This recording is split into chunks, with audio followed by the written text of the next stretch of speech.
Tinubu is a criminal. Yes, of course, a categorical grade 1 criminal. The only person more criminal than Tinubu in Nigeria is probably Babangida. But he's a criminal.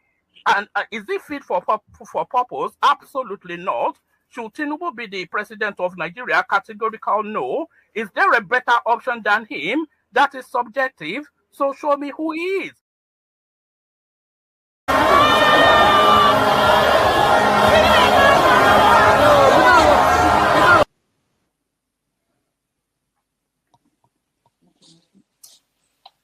No, this rally make my blood pressure go up.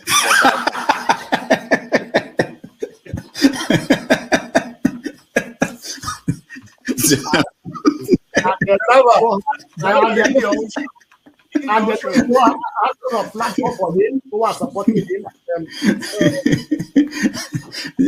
So you should get a filter sometimes. Filter your thoughts before you say. I'll continue to take blood pressure medication. Why are you getting high blood pressure, Jonava? Now, I'm not taking medication for myself. I'm taking it for people like Paul and some of you guys that after the January, February something, and then people like Soludo, that is a good spoiler. I thank God for his life. He's working for my godfather.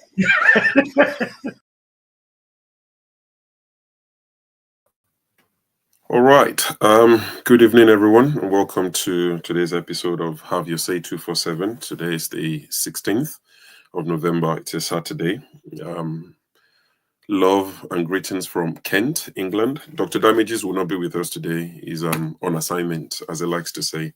So for those of you who've come to see Dr. Damages, he's not going to be here today. But of course, you've got myself. What more can you ask for?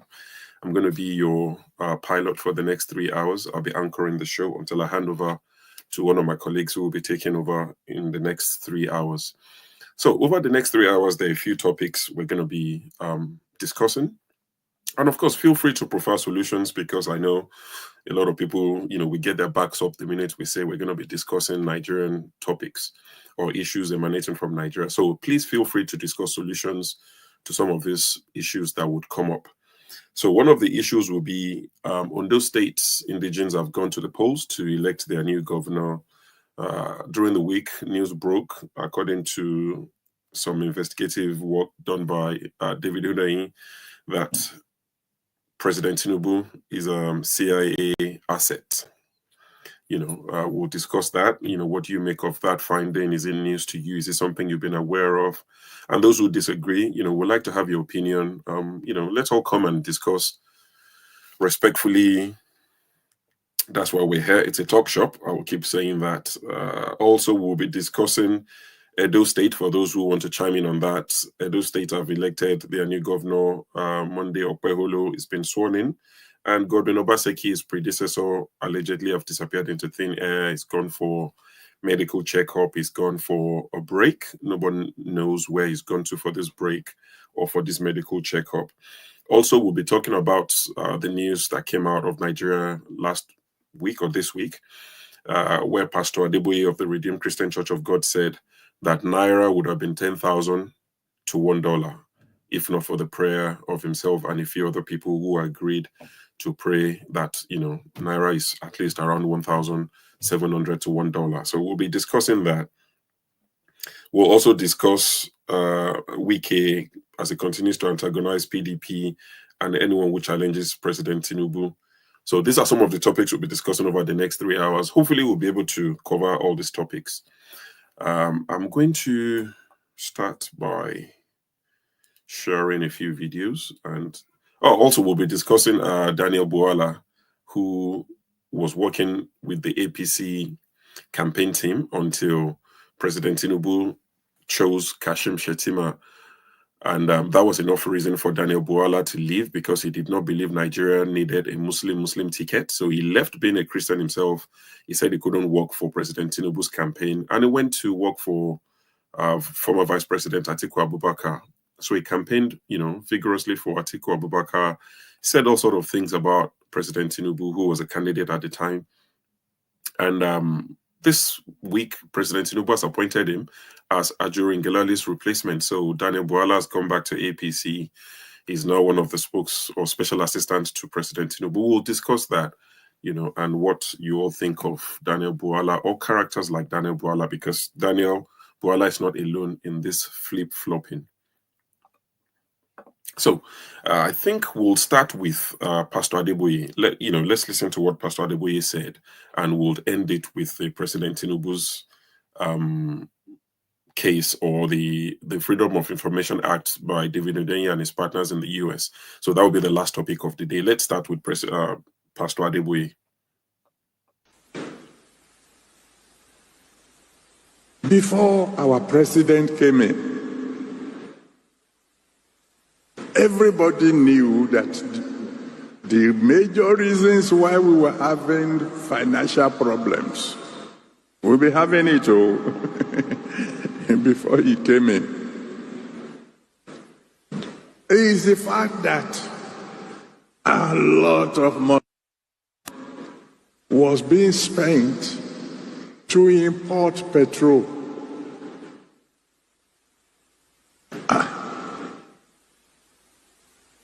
How can we be importing petrol where we have this in abundance here?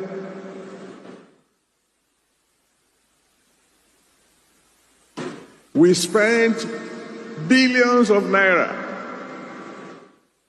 on our refineries. They didn't work.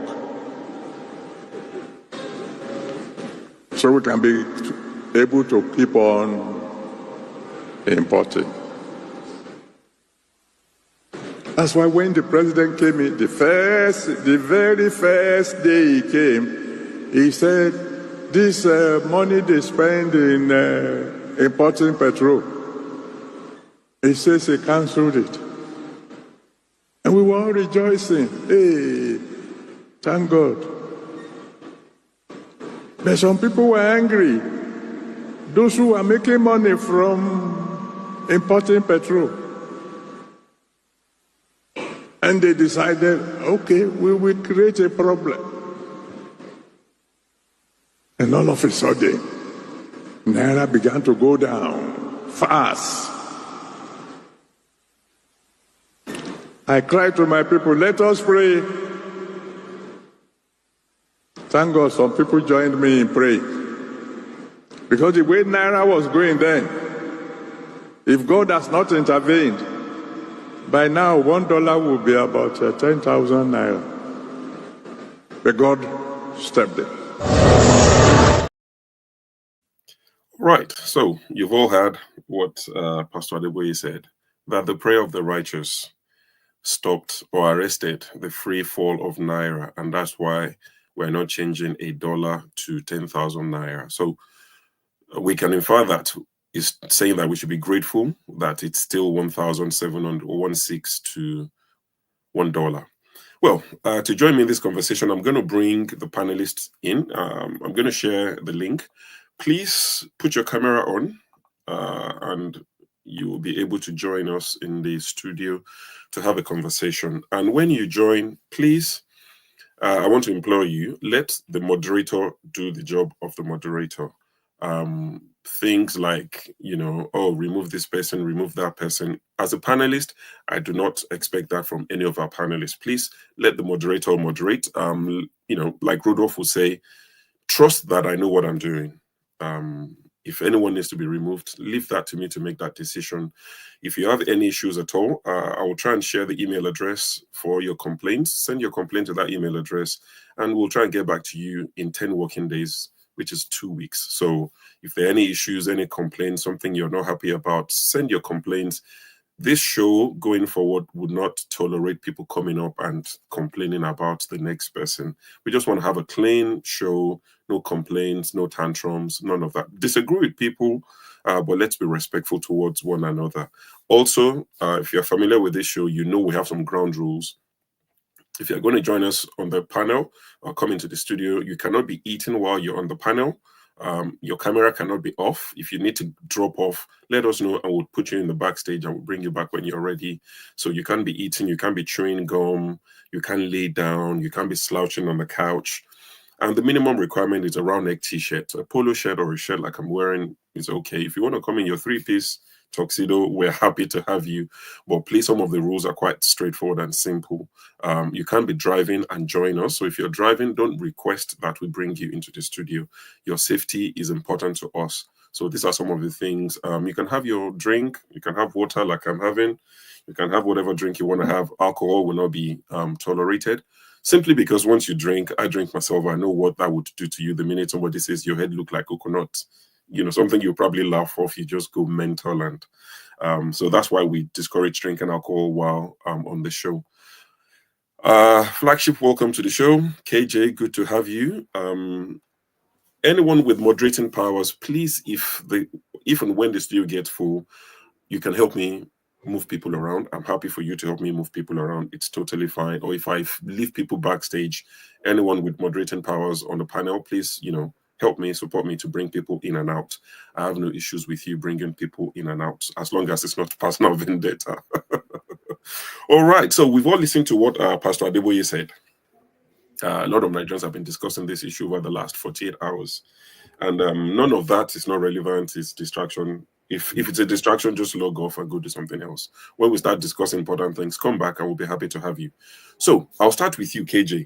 Off the back of what Pastor Adeboye said, I know you're a Christian and you're a firm believer, you know, in Christ, and you're a man of faith and the rest of it. Where do you stand on such proclamations? Well, thank you, Show, for hosting, and thank you, Flagship, for coming in, and thank you for giving me the opportunity to speak. Here's what I would say, and it's becoming. I have great respect for what's his name now, Adeboye, but on this instance, I think this is why we have been having issue in Christendom. When you pander to try to use the name of God or the word of God to now hide in certain things going on in society, to say that God supports it or God, you know, because I remember some years ago, you carried a placard to demonstrate against Goodluck Jonathan. You led a very massive crusade. At that time, you didn't pray so that God will change the issue. Now, you have the ear of this government. If you wanted to make an impression, the best would have been to go to the leadership and say to them, look, the people are suffering. Because in this country, it has happened. We used to have a man, a bishop, Archbishop Dahosa, who was literally putting everybody on their toes when he gets to your place. He does not, you know, spare whether you're a leader or you're a follower. He tells you the way it is. So for me, having come to that level where he is in you know, Christianity, I think it was beneath him. I don't think he was speaking from the leadings of the Holy Spirit. Because if he was, and I don't take anything away from him, he's a great man of God. He's been used by God over the years, and many people know, or whether we know it or not, are in the movement called the Redeemed Church of God. But in this instance, if you ask me, why will you make such a statement? So God is not able to change the economy of Nigeria, reduce the price of food? Is it not? Why didn't you pray that the cost of Gari should come down, despite the Naira going up, or, you know, so that things will be stable? So I think it was not one of those things that I can say it was his best time. Remember that David, despite the fact that David was a great man of God, at one time, he was moved to count the people of Israel. And, you know, for that move alone, he lost almost how many, you know, 100-something thousand people perished because of that move. So I think at this time, I would say that Pastor Adeboye has not spoken well. And I don't think what he said is the reason why the Naira, because you can see literally that the Naira is falling because of our bad policy, because of our bad actions, because of the things that the government have failed to put in place. It is not, you know, you don't need to be a rocket scientist to know that. Because you get money, is God not blessing Nigeria? Is it not God that put the mineral resources in the ground in Nigeria? Is it God? It's not God that has been holding the Nigerian issue all this while. Why did you not, intervene in that way? So okay, first and foremost, I mean, I don't know how to start, but I think it was his bad day. It was just a bad day for him. Let's take it that way. Thank you. All right. Thank you, KJ. So it's a bad day in the office for Baba Adeboye, the flagship. So, still on the topic, do you think age could be a factor in some of the utterances Pastor Adeboye is making lately? Because he's 82, I think he's 82 years old. And with age, some of these things, might happen. Do you think it's high time that maybe as a country we look at retiring some of our men of God so that they can protect their image that they've built over the years? I mean, say whatever you like about Redeem, they've helped a few people along the way. Maybe they've profited more than they've helped people. That's debatable. But with age, some of these utterances is becoming one too many, especially from Pastor Adeboye. So do you think, I mean, he's still chiming on what he said, but also to talk about, should we be retiring them so that they can keep their dignity? Well, thank you, Sho. It's good to see you again on the show. And KJ, it's good to see you again. Thank you for having me. Yes, let me start by saying this. I want to think that that video was AI generated.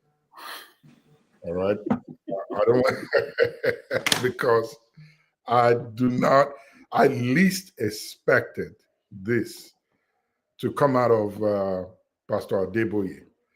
So I would want to lean on the part that maybe this was doctored somewhere and is put out there on the internet to make it look like he said what he said. Now, if it happens to be true that he said this, then he has begun a process of destroying every bit of the legacy that he should have been leaving behind. And like KJ rightly said, it must be his bad day.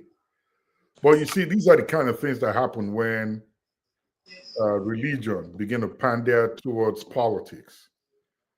And when you benefit from politicians, you tend to toe this line and say things of this nature and care less about the people. That's the part that really pains me most, to say that when Tinubu came out to say subsidies removed, everybody was rejoicing. I would like to ask him to tell me who in his church rejoiced that gas jumped from 200 Naira a liter to 700, and then we're talking of 1,400 now. Who in his church there is rejoicing that a bag of rice is now what, 110?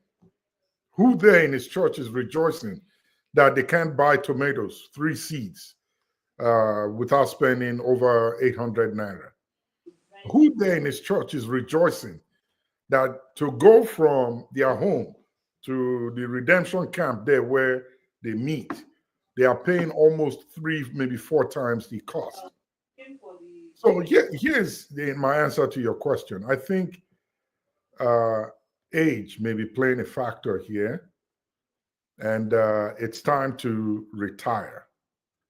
Because when you get to this age, I'm not a doctor, so I'm not saying anything clinically wise, but from research and from what I've read in the past, when you approach this age, there tends to be some sort of misspoken words that are not intended, which when you go back and sit down and think about it, you feel like you said the wrong thing, which of course he's done before many times.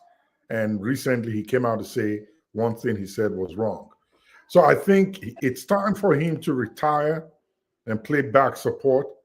If not, if he keeps taking this trajectory that he's going to destroy everything that he has created legacy-wise, and it will put his church in a very, very bad shape after he's gone. Okay. Thank you, Flagship, for your submission. I just wanted to acknowledge a few of our guys in the comment section.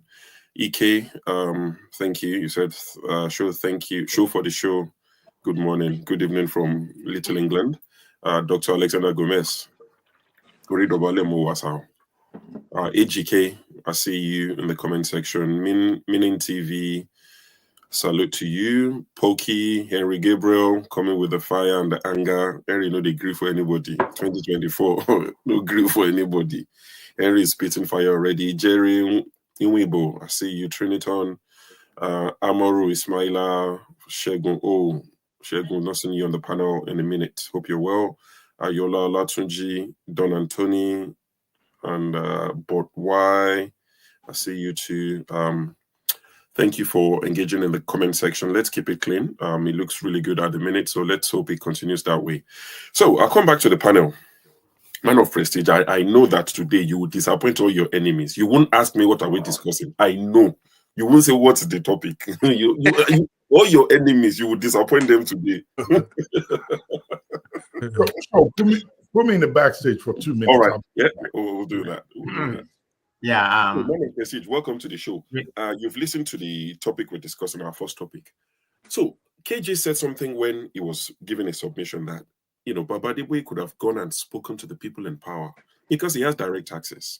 Remember, the First Lady, Remi Tinubu, she's an ordained pastor of Redeem. She was ordained about 5-6 whatever years ago. The immediate past vice president, Professor Shibajo, is a Redeem pastor. The EFCC boss is a Redeem pastor.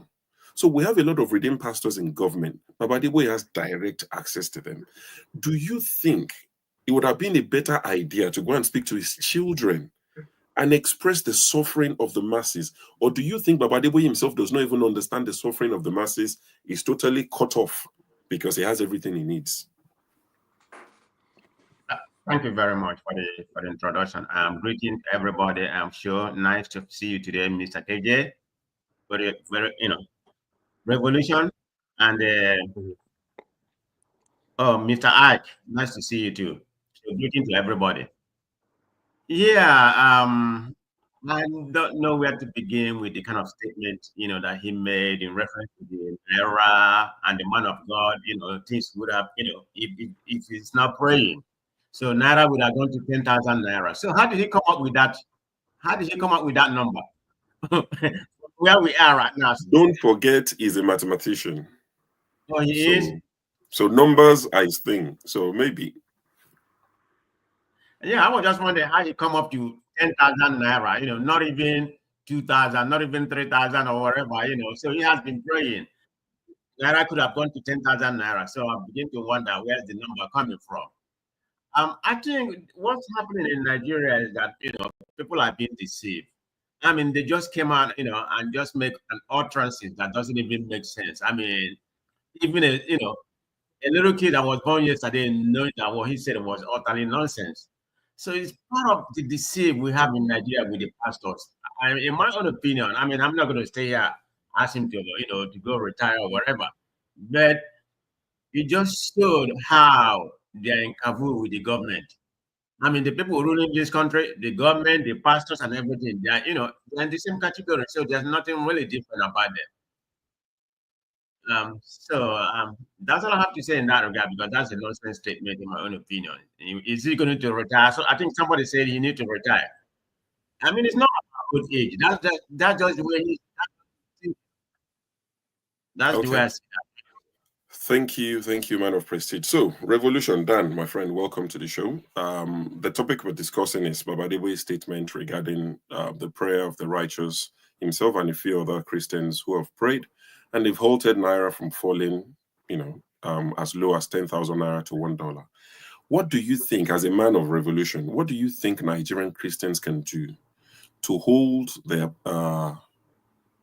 religious leaders accountable for statements such as this? Because it's almost insulting to Nigerians. Good evening to everybody. Greetings. And but first, before I make any statement, sure, I want to ask everybody in the panel: do these churches pay tax to Nigeria? Do they pay tax, or can you hear me? Yes, you said you wanted to ask the panelists, so I was leaving it to the panelists. Anyone who can answer. Or even you can answer, because I don't know. I want to start my argument today. Do they pay tax? Because they are an organization. I'm not aware that they pay tax. I'm not aware that they pay tax.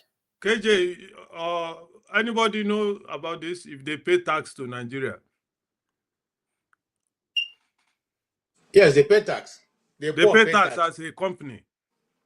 The poor companies pay tax. Yes, the rich don't pay tax. No, he's asking about churches. The churches in Nigeria. No, they don't pay tax. They don't pay tax. Churches don't pay tax because they are registered as NGOs, so they don't pay tax. Sorry for interrupting. No, I wanted that answer before I continue, before I make my base. So now you see what we were saying, what I've been saying, that all churches in Nigeria and all so-called pastors and they are all criminals. Only we Nigerians, we are the kind of people, we like to paint things. We like to continue, now so they do them. Somebody will might argue now, oh, it's not everybody. Don't put everybody as one. For me, anybody who call himself a churchman in Nigeria, they are all criminals because they use people's mind. This is what it is. They use your mind. They hypnotize you. Okay, we Nigerians, we believe in, oh, God go bless you. With all those prayers, it go better for you, this and that. Today in Nigeria, nobody go talk say prayer they work for that country because we see what thing they happen in Nigeria. If the way people, they always, God go bless you, Nigeria won't be as it is. You understand? If there are some people say, if they not tell you God bless you, you go even hate themselves. Why this man not tell me God bless you upon what I did to him? So when we talk about this brother now, this Adeboye or whatever they call themselves, it's not too old. We have people of 90 years, when they talk to you with their senses. That man is not old. To me, it doesn't appear as he doesn't know what he's saying. The problem is when you have been cheating for a long time, there will be a time God will be exposing you. Is it not the same person who told us he usually drinks 3 cups of tea with his wife, and then one day God took the 3rd one and was telling you are too greedy? He told us, instead, he said that God was drinking with him to celebrate him. But in my own interpretation, God was telling him you are greedy. How can you drink 3 cups of tea at a sitting when there are some people, even Lipton tea, they can't buy? Hot water self, they can't be able to boil it. But you are drinking 3 cups of tea, and I know those type of tea. Maybe 1 cup now, 1 cup of milk they go take put inside with golden cups. So for me, what the man is saying, he told her about tithe, how he lied to the people. He apologized. When you put all these things together, my brother, it's not old age. God is exposing them one by one. That is what God is doing. God forced them to make, because now who will respect that kind of human being again after years of stealing from Nigerian people? Let me leave the matter there before some people feel say devil don't begin talk, Thank you. It's okay. Thank you, Revolution. What do I owe the pleasure? I've got 2 Rastas on the platform at the same time. This is usually reserved for the very late show, but, show is in town. Everybody's coming out. Loco, where are you down these days? Nobody see you. I did Nigeria. Okay. Oh, good to have you back. Uncle Ike, as a man of faith, I have 2 pastors on the panel. I'm quite happy. Pastor too. Who be pastor? I'm a pastor. Brother, big face front. So, Uncle Ike, good to have you from your beautiful island. Pastor Adeboye has said what he said. As a man of faith yourself, as a pastor, do you see anything wrong? Do you believe that God actually has stopped the Naira from falling further? Do you think it could have been 10,000 Naira to $1? What do you make of such utterances? Because we're quick to say, oh, people are harsh on Christians, people condemn Christianity on this platform and elsewhere. But when you see things like this, how does it make you feel? Good afternoon from my area. My brothers, God bless every one of us today that God gave us life to be alive today in the land of the living. There is no testimony that is greater than that we are alive today to talk about ourselves and Nigeria.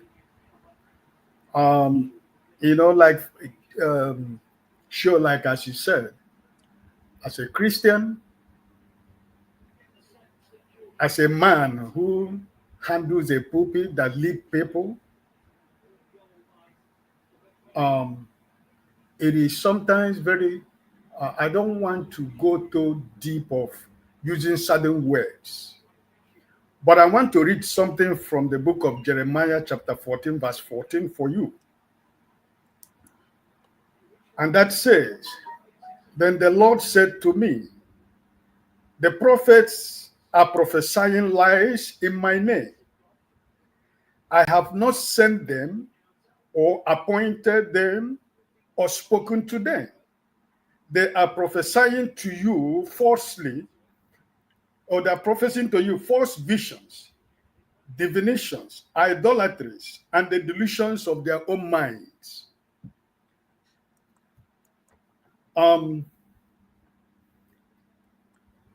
I think that most of the men of God, or most Christians, they have made caricature of the word of God. They have made caricature of the pulpit. They have made caricature of the holy sanctuary of God. And the interpretation of the Bible has become one of the greatest problems in the Christian kingdom today. Because most of the men of God that own churches, they interpret the Bible based on their financial and their material benefits. Mr. Shaw, I want to ask all of us, all these men of God that we are talking about, how many times in a year do you hear these so-called great men of God in Nigeria? How many times do you hear them standing on the pulpit and they are preaching salvation and righteousness? They don't. It is all about miracle. It is all about miracle. Holiness and righteousness and sanctification has gone away from the pulpit. They have defied the pulpit of the Holy God, all in the name of claiming to be founders and men of God. They will tell you they have gone to theology college, they have read all from Bible, from Genesis to Revelation. They will tell you they have studied the word of God in so many ways, in so many languages. At the end of the day, what is the word of God? The word of God from Genesis to Revelation is, prepare my people for my coming. That is the word of God. That is the Bible. That's what Jesus is telling us. Prepare my people for my coming. That's what the word of God is all about. But what we find in pulpit today, they will tell you there is miracle money before you get home. You're going to see an alert in your account. The same Bible is telling you a man who does not work cannot eat. You only work before you eat. Does not mean that there is no miracle. But the idea of today in Nigeria, miracle without work. Or somebody will go to night vigil from Monday to Sunday. You are praying. You close your shop and you go to night vigil. You don't have a work. You close your shop for 1 week or for 2 weeks. Your neighbors are selling their products and you are in the church. And when you open your church, the next day when you come, you open your church, you go to your neighbor, please, can you give me money? I want to buy food in the afternoon. When I sell, I give you money. But you have been in the church for almost 2 weeks praying for miracle. What is miracle? The miracle is the church, the shop you have. You open your shop and you have the goods that people have. And customers come, you sell your product and you get your money. So, but what are we seeing today? So I think that with all due respect for Pastor Adeboye and the likes of him, you know, he should be able to understand that words has consequences. He has said what he said early this year. I want to confirm here that Pastor Adeboye is a card-carrying member of APC. So all these things he's trying to attach church, attach the gospel to his being a member of APC. It's all about fallacy. It's all about trying to deceive people. All right. Round off. I'll let you round off in 30 seconds. So I just believe that Nigerians should be able to understand when a church says show is not a born again, but that church builds schools, they build hospitals, they build universities, and all those investments that they have in Nigeria, it is those people that we call unbelievers are the financiers of those businesses. The members of every church that has all this organization, they can't afford to pay the bills of the hospitals, but you're giving your tithe and your offering. Their children cannot go to their school. It is those people we call unbelievers that they build the universities and the private secondary schools for. Why you that as a member of a church, your child goes to public school where there is no seat that they're going to have to sit, and sometimes you don't have money to pay for your school fee, right? So this is the men of God we have in Nigeria today. All right. Thank you very much, Uncle Ike. As always, great submission. Local P, long time no see. It's good to see you. Well, darling. It's 5:36 p.m. in our UK. You and I the UK now, so it's strange to see you at this time, but good to see you after a long while. You've heard what Pastor Adeboye said. Do you think one of the reasons why Nigerians are hesitant to call out men of God, especially the big men of God, those who are popular, famous, could it be because of the abuse of Psalm 105, verse 15, that says, touch not my anointed? Because you speak to a lot of believers. The minute you want to challenge something that, a man of God says, they are quick to tell you, touch not my anointed. And that's why I'm thinking the abuse of Psalm 105, verse 5. I think it's about time, personally, that we start to call these things out like we're doing here. And I don't think people have been disrespectful towards Baba Adeboye based on the submission so far. It's been respectful, but people are saying clearly we don't agree with these things. So I want to find out from you, how do you think Nigerians can break from the shackles? Because you would agree with me that a lot of churches in Nigeria are filled up every day, like Peter Obi said, because Nigeria is not working. The minute Nigerians start to work, people will still go to church, but you'll be those who genuinely love God and just want to fellowship with God and not looking for, 10,000 naira, 5,000. Fast money. Yes. Yeah. What's your take? All right. Good evening, everybody from here and wherever you are. Been a while, and thank God for still keeping the show alive. And I'm back, and still enjoying the show. Well, for me, I think it's because of the docility of our minds, not being able to think for ourselves with our head. We want everything done for us easily.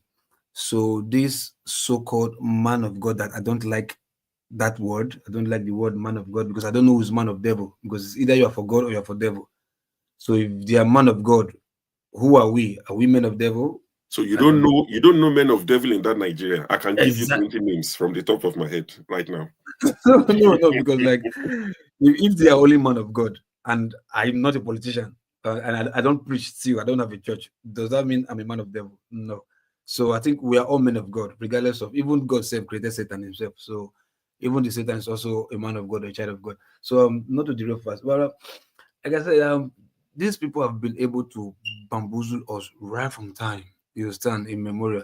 And remember, the Bible said, train up a child the way he or she will grow, and when they old, they will never depart from it. So we've been trained this way for a long time, and it's now hard for us to detach ourselves from this, mind brain drain or mind mentality or mind imprisonment that we find ourselves, because we are afraid to be called a child of the devil.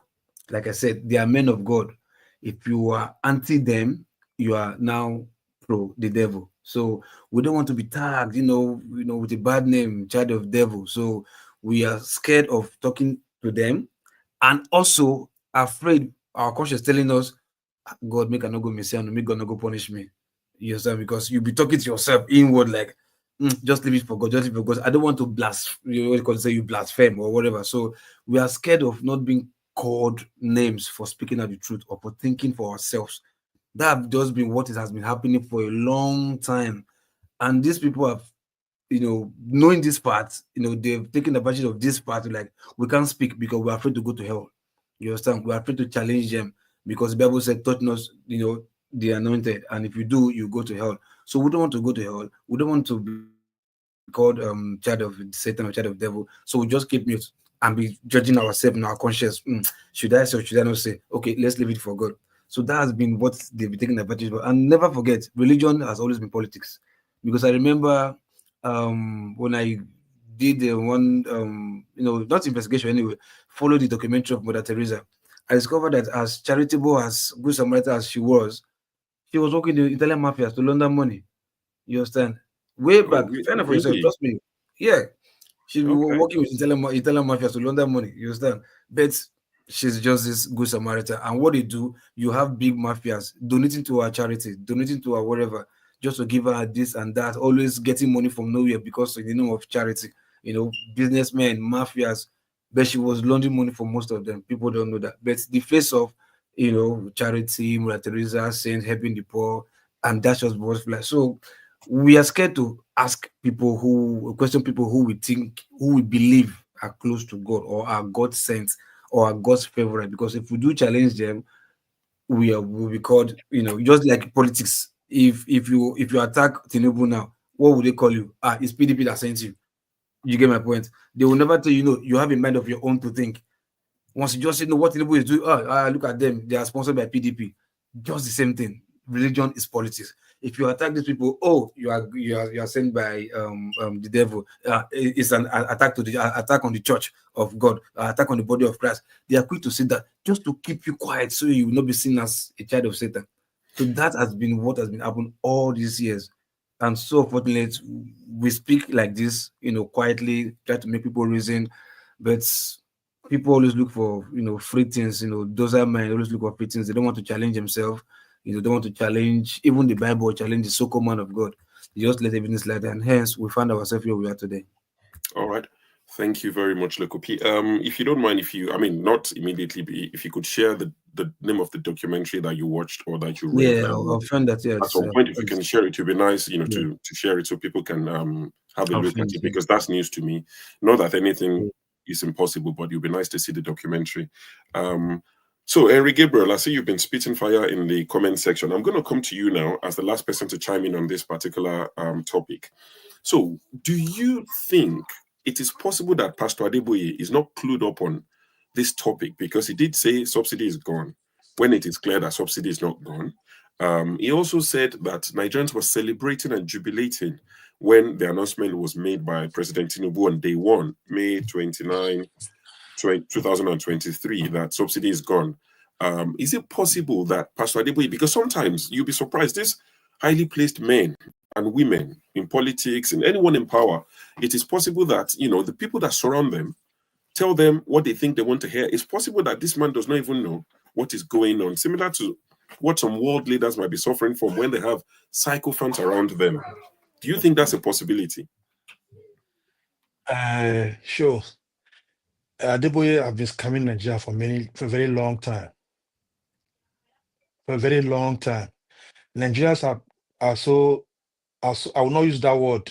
Maybe I will not use it here in this program. You know what I mean? They are so cheap to brainwash because of the name of looking for miracle. Someone like me, when I was in Nigeria, I taught Catholic. You cannot brainwash me. I read. That is so-called Bible they read. It says in Matthew verse 22, say, sell what you have and give it to the poor. He said it's difficult for a rich man to enter the kingdom of God. It's there. Some of you here will come here and start bamboozle your fellow Nigerians who are still being brainwashed with this so-called religion of a thing. Did God created the religion? Let somebody come here and tell me that God created religion. God don't belong to any religion, Christian, Muslim, or traditional religion. He didn't create them. We humans create all this mess. And Africa carried like we host religion more than other people who bring this religion to the Africa. This so-called Adeboye is a scammer. I've been scamming Nigeria for a very long time. Because he have followers, they'll be clapping for him. When you talk to this so-called mini gods on earth, they will say, don't talk to my papa. What they take is the papa. My father is 115 years. My dad still alive today. He called me sometime. He have this in his head. And the way it's not old. He's trying everything because Nigerians are so foolish to listen to all this crap he's saying. If it's a society that is working, that much those so-called that the geo should be jailed. Fake miracle. I went to eat dinner with God.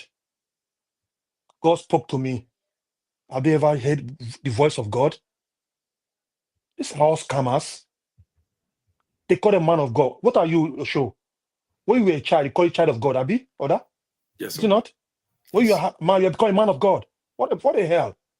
It's all this called man of God at the geo.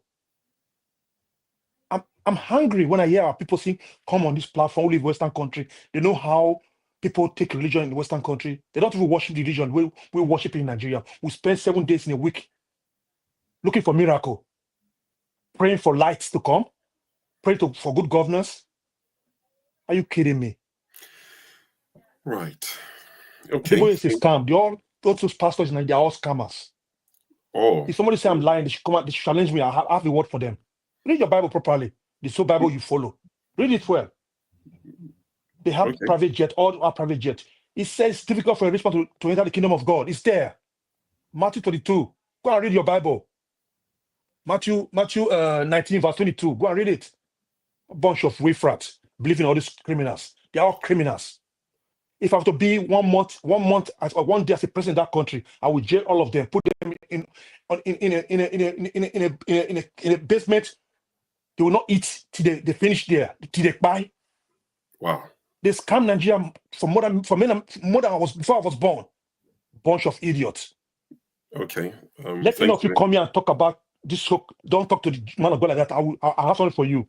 Thank you. I'll come back again because I'm hungry right now. Thank you, Henry. Don't worry. Cool down. Cool down. Calm down. So to do what you want to do, you'll have to go in as a military dictator because Senate won't allow you put people underground in 1 month. But I hear your frustration and I totally get where you're coming from. So we've all chimed in on this topic. But just to let people know that this thing is not limited to the church.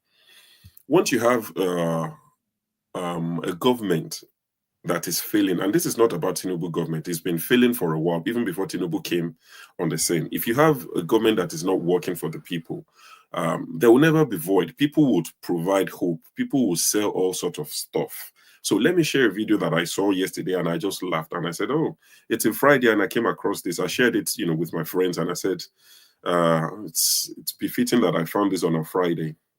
You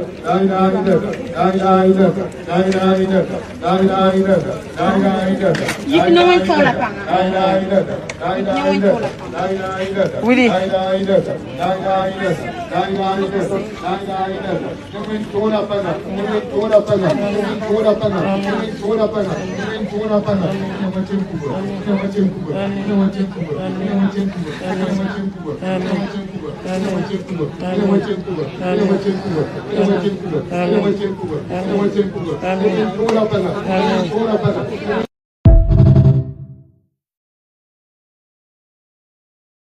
As you can see, it's not limited to the church. One of my friends said that the lady should ask for a refund, that guy is a poor actor. Another one said those are freshly crippled legs. that they're freshly. Sure. I told you before, religion is calm. I told you before. Quickly. Yes, go on quickly. Yeah.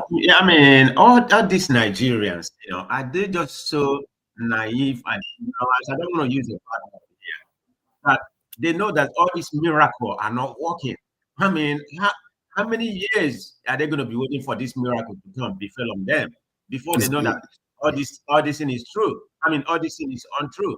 nothing is going to happen. Like, like Gabriel properly said, they are all scammers in my own opinion. With due respect as a pastor, I respect my pastor. Maybe not all. You can say it's called, percentage. You can't choice all. That's 100%. It's called trend. Man of it's called trend. Nigeria likes to follow trend. They are all criminals. They want to trend. You can Somebody can't challenge me here. They are all criminals. All of them. All of them. Show all of them. Show all of them. Let us call spade a spade. Show. God gave us the power to. So can I say something? God didn't say should look for one daddy Geo before you get to me. He didn't say it there. I can have good relationship with my God direct, not with so-called bunch of daddy Geo. Of course. Religion says calm. Yeah, that's fine. Thank you, KJ. I'll let you have the last word. 1 minute, last word, please. Okay. You see, the first people who invented aeroplane has stopped by today because of the casualty level.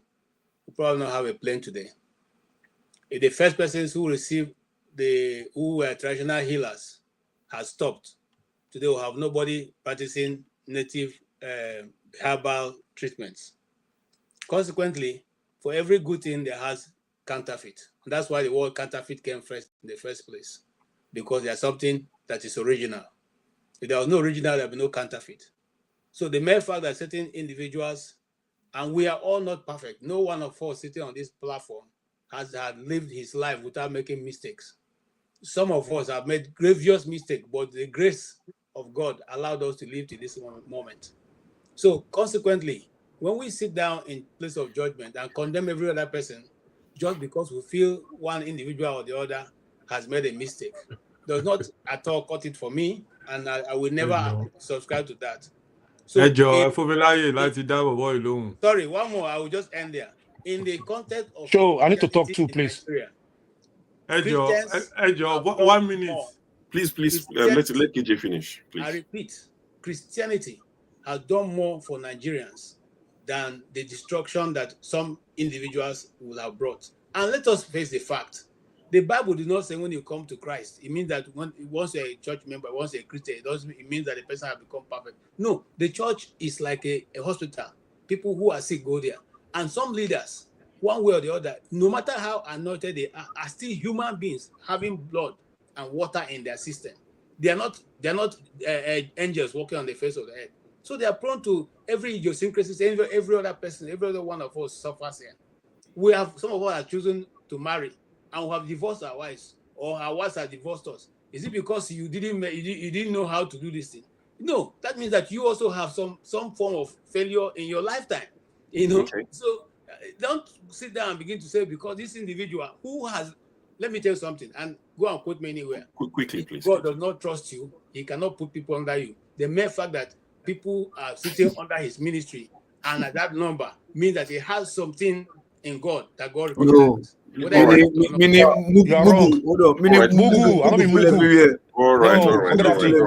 Forget that thing.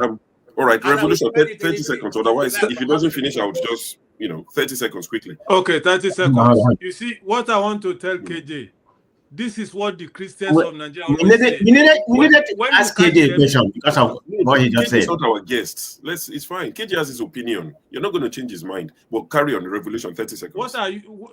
If you've been to Nigerian Christians, they always have something in common. When you catch them, they go say, no man is perfect. Okay. No problem. That's what I want to tell him. Thank you for that. I'm sure Revolution represents what Henry and Man of Prestige wanted to say. So no. Give me 30 seconds. It's okay. There'll be more opportunities to discuss this. We have a few topics, and I've only got 3 hours to go. Fathers will be running the show immediately after mine. So I want to try and keep it 3 hours so that I can hand over and Fathers can start a new stream, and we'll carry on this discussion. Say this matter not the finish. So just a few announcements before we take a little break. I've been saying this, and all the panel, the moderators have been saying it, that from January next year, we're moving our address. We're moving away from Dr. Damages. We're going to Iroko Post TV. If you look on the top right-hand side of this broadcast, you will see Iroko Post TV. So if you go on YouTube, please subscribe to that channel. If you come here January next year, you won't find us on a Saturday. This channel, Dr. Damages, will now be for Dr. Damages to keep damaging with his satire with his lab coat and his hammer and his, all those things. This will be reserved for that. So please subscribe to Iroko Post TV. We don't have up to 1,000 subscribers on that channel. And it's going to be pretty difficult without having minimum of 1,000. So please, whatever you do, subscribe. Even if you don't agree with what we say, just come and subscribe. It's fine. One day you might agree. And even if you don't agree, just subscribe and forget about us. Thank you very much. So let's take a little break. And when we come back, we'll discuss another topic.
All right. Welcome back, everyone. We're going to carry on the conversation. So the next topics we're going to discuss, I'm going to put two topics in one because it revolves around politics itself. Ondo State have gone to the polls today. They've gone to decide who's going to be their governor for the next 4 years. So I think the two front runners are the APC and the PDP candidate. Can't really tell you the name of the PDP candidate, Bola or something like that. But the APC candidate is the incumbent who was the deputy governor to the late Aketi, who passed away sadly, I think sometime this year. So Aye Datiwa is the current... Aketi, Rotimi. Yeah. So Rotimi Akeredolu, God rest his soul. So the current governor was the deputy governor. He's the one that is alleged to have allocated 750 million naira to renovate the gate and the fence of the State House a few weeks before this election. He said today when he voted that he would only accept the result if the election is not fraudulent. He's the APC guy, is the incumbent, and he's already talking about not accepting the results if it's fraudulent. So we're going to talk about Ondo elections. Some of the results that I've seen. It's APC, they're sweeping the polls from the few ones I've seen. I mean, it's night and day. You are saying 400 for APC, and then the closest is PDP with like 25 or 30. So it's looking like another APC victory. So I just want us to discuss this. What do you think? How can this change, if it would ever change? Because we saw it play out in Edo State. Right, the governorship election, and the president did ask them in Edo State, do you want me to return Edo State to you like it's something in his pocket? And he did deliver, talk and do. President Tinubu, talk and do. He said, do you want it? They said yes, and he gave it back to them. When Senator or now Governor Monday Okpebholo was being sworn in, the Vice President of Nigeria, Kashim Shettima, was there, and he introduced Oshiomhole, and he said, the godfather of Edo State politics is back. Those sort of pronouncements. And what's the APC national leader, the dollar man, Ganduje, I was going to say Gandola. Ganduje is already said that, what we've done in Edo, we'll take to Ondo and we'll take everywhere. So the question is there any point participating in these elections? Or if we're going to participate, or the opposition are going to participate, what can they do to stand a chance? That's on one hand. The other thing that I want to throw into this mix is, and please, when it comes to you, just discuss both if you want to discuss this other topic. I'm going to play a video, which is going to take a little while. Please bear with me. Once I play the first one, you would understand where I'm going with this one.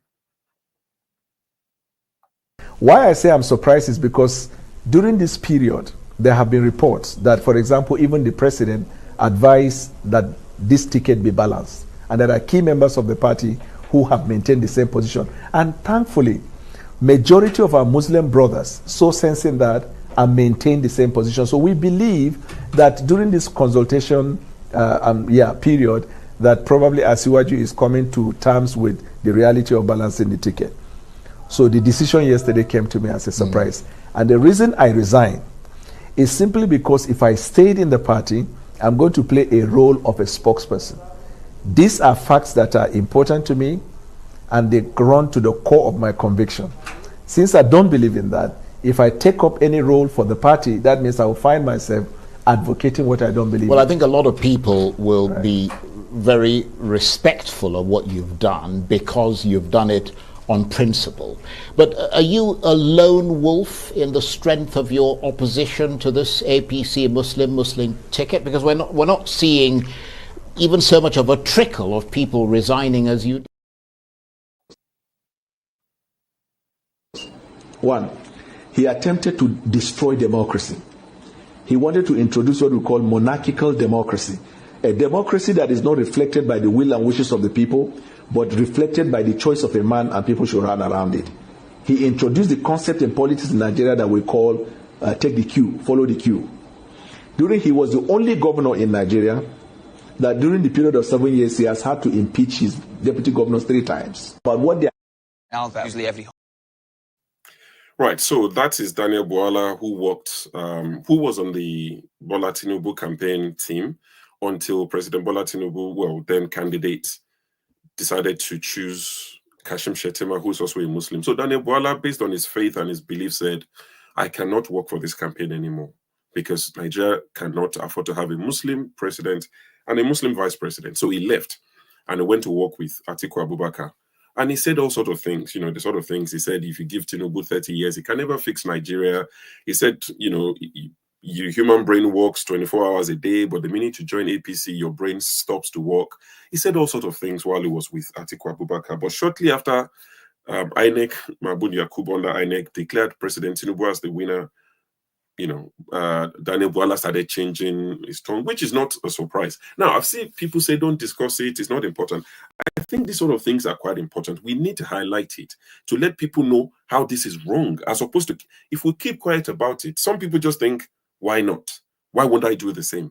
But we need to call it out when we see these things. Yes, it might not be the most important thing to do. It might be one of the symptoms of what's wrong with Nigeria, but I personally believe everything should be on the table. We should be able to discuss it, condemn it if we want to condemn it. And then some people who would say, why not? So those who believe he owes nobody anything, is a private citizen, would come and defend him. And we can have that conversation. So for me personally, I don't think it's one of those, it's a distraction, it's a little issue. I think it's important. And you can see some of the reaction that he has garnered from some of the Asiwaju supporters, as they call themselves. Mr. Onokpasa became famous on Arise TV when Rufai Husseini called his name like 1,000 times. And it was a shouting match. Mr. Onokpasa. Even I slept that night, I was hearing Mr. Onokpasa in my sleep. Mr. Onokpasa now, who is an ardent supporter of the president, has come out today and he's had this to say. My dear President, Asiwaju Bola Tinubu, my very dear President, I am so angry with you. How could you make such an appointment? Of who? Daniel Bwala, who insulted all of us, called you a drug dealer, a drug baron. You stab all of us in the back You disgrace us, you humiliate us by appointing someone who insulted all of us during the campaign. I mean, what is going on, Excellency? What happened to you? You attack Yaya Bello. You will attack Rufai. You will abandon Fani Kayode. We supported you. Then the people who fought us, I don't need any appointment from you. My Lord Jesus, it takes care of me. Anytime, any day. That's the story of my life. I don't need anything from you. But this is such a shame. Shame. That you will stab all of us in the back like this. And bring some funny character. A serpentine character. You never know where he stands. You give him an appointment on what basis? We are the ones that put you in power. We are the ones God used. This is so painful. Very, very painful. That's not how to treat people. Unless you don't fear God. And to not fear God is also not to believe in God. Because you have to believe in God first to be able to fear God. You just dump your supporters. You humiliate them. You disgrace them. You discard them. The person that discards his fellow man will be discarded by God. If you, with respect, let me teach you some theology. This is just too painful. Very, very painful. To me, to all our supporters. This man insulted the president of the Federal Republic of Nigeria. Called our president a drug dealer. And you make him what? The guy has no credibility. Zero. Nobody believes him. Our party supporters, they don't trust him. The people he dumped us for to go to PDP, they don't trust him. Obedience hate him. What is the point? Then my brother Bayo even stooped so low to be the one to announce the appointment. I'm really, really angry. If there's anybody who opens his mouth to say I'm not a Baptist, may God punish that person. But I'm really, really disappointed in you, my president. Really, really disappointed in you. You give the impression that you can dump anybody, you can sacrifice anybody, you can stab anyone in the back. How do people trust you? People talk about love. I'm not interested. I'm a lawyer. I talk about trust. Trust. That's how people live together. It's trust. People have to trust you. Otherwise, you lose credibility. Where did this come from? Where did this? I mean, it's bizarre. Hey, Daniel Bwala. We don't have any authentic, original. I don't want it. I don't need it. I'm okay. My Jesus always takes care of me. Did you see another person that supported us? This is so painful. Painful. Don't take us for granted. Don't take us for granted, my president. It's unfair. That's not to treat your fellow man. Otherwise, that's how God will treat you. Don't do that. It's really painful. It's an insult to all of us. Now, why should you insult your supporters? We are diehard Baptists. When they cry, you treat us like what? Like we are expendable? Well, treat your fellow man as if he's expendable. Let's see what God will do about that. It's really painful. Painful, Excellency. It's an insult to all of us. Man started talking crap. Then we had to push back on it. Then you make him what? Special advisor, what rubbish? You see, it's God. Excellency, my president, Asiwaju Bola Tinubu, is God that made you president. As we say in Niger Delta in Urobo, it is somebody you use to do something. It's God that will use people to do something for you. So keep dumping your people. Keep abandoning them. and romancing with man, messed up human beings that any normal human being can trust. No problem. We'll see where it will all end up. We, the Baptists, we are really, really angry with this bizarre, macabre appointment. I don't know where you got this funny idea from.